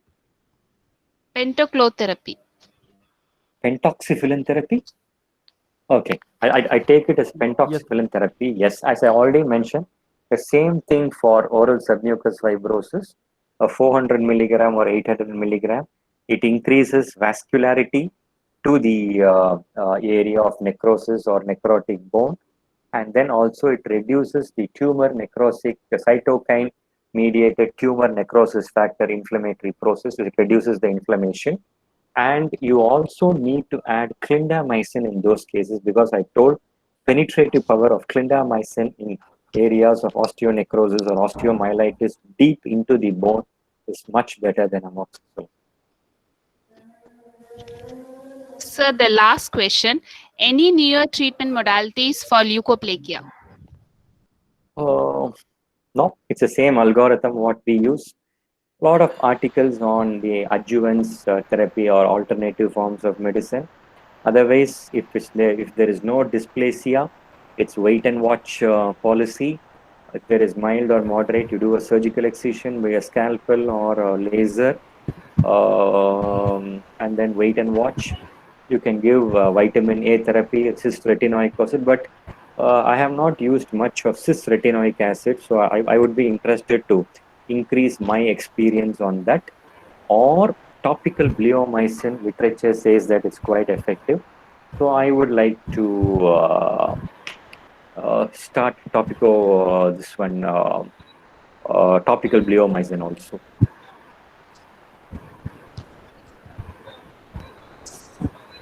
Thank you, sir. Thank you so much for very nice information, sir. Thank you so much. Dr. Balaji will give. So thank you, Dr. Thanks, sir. Ashokan, for Thank you, the sir. invite and holding it such a beautifully. And apologies to those if the slides were not very clear. So maybe if you want, I could just pass on the PPT to Dr. Ashokan and he could pass it on to the audience if they are interested. It's not a problem. Okay, sir. Okay. Sure. Dr. Balaji.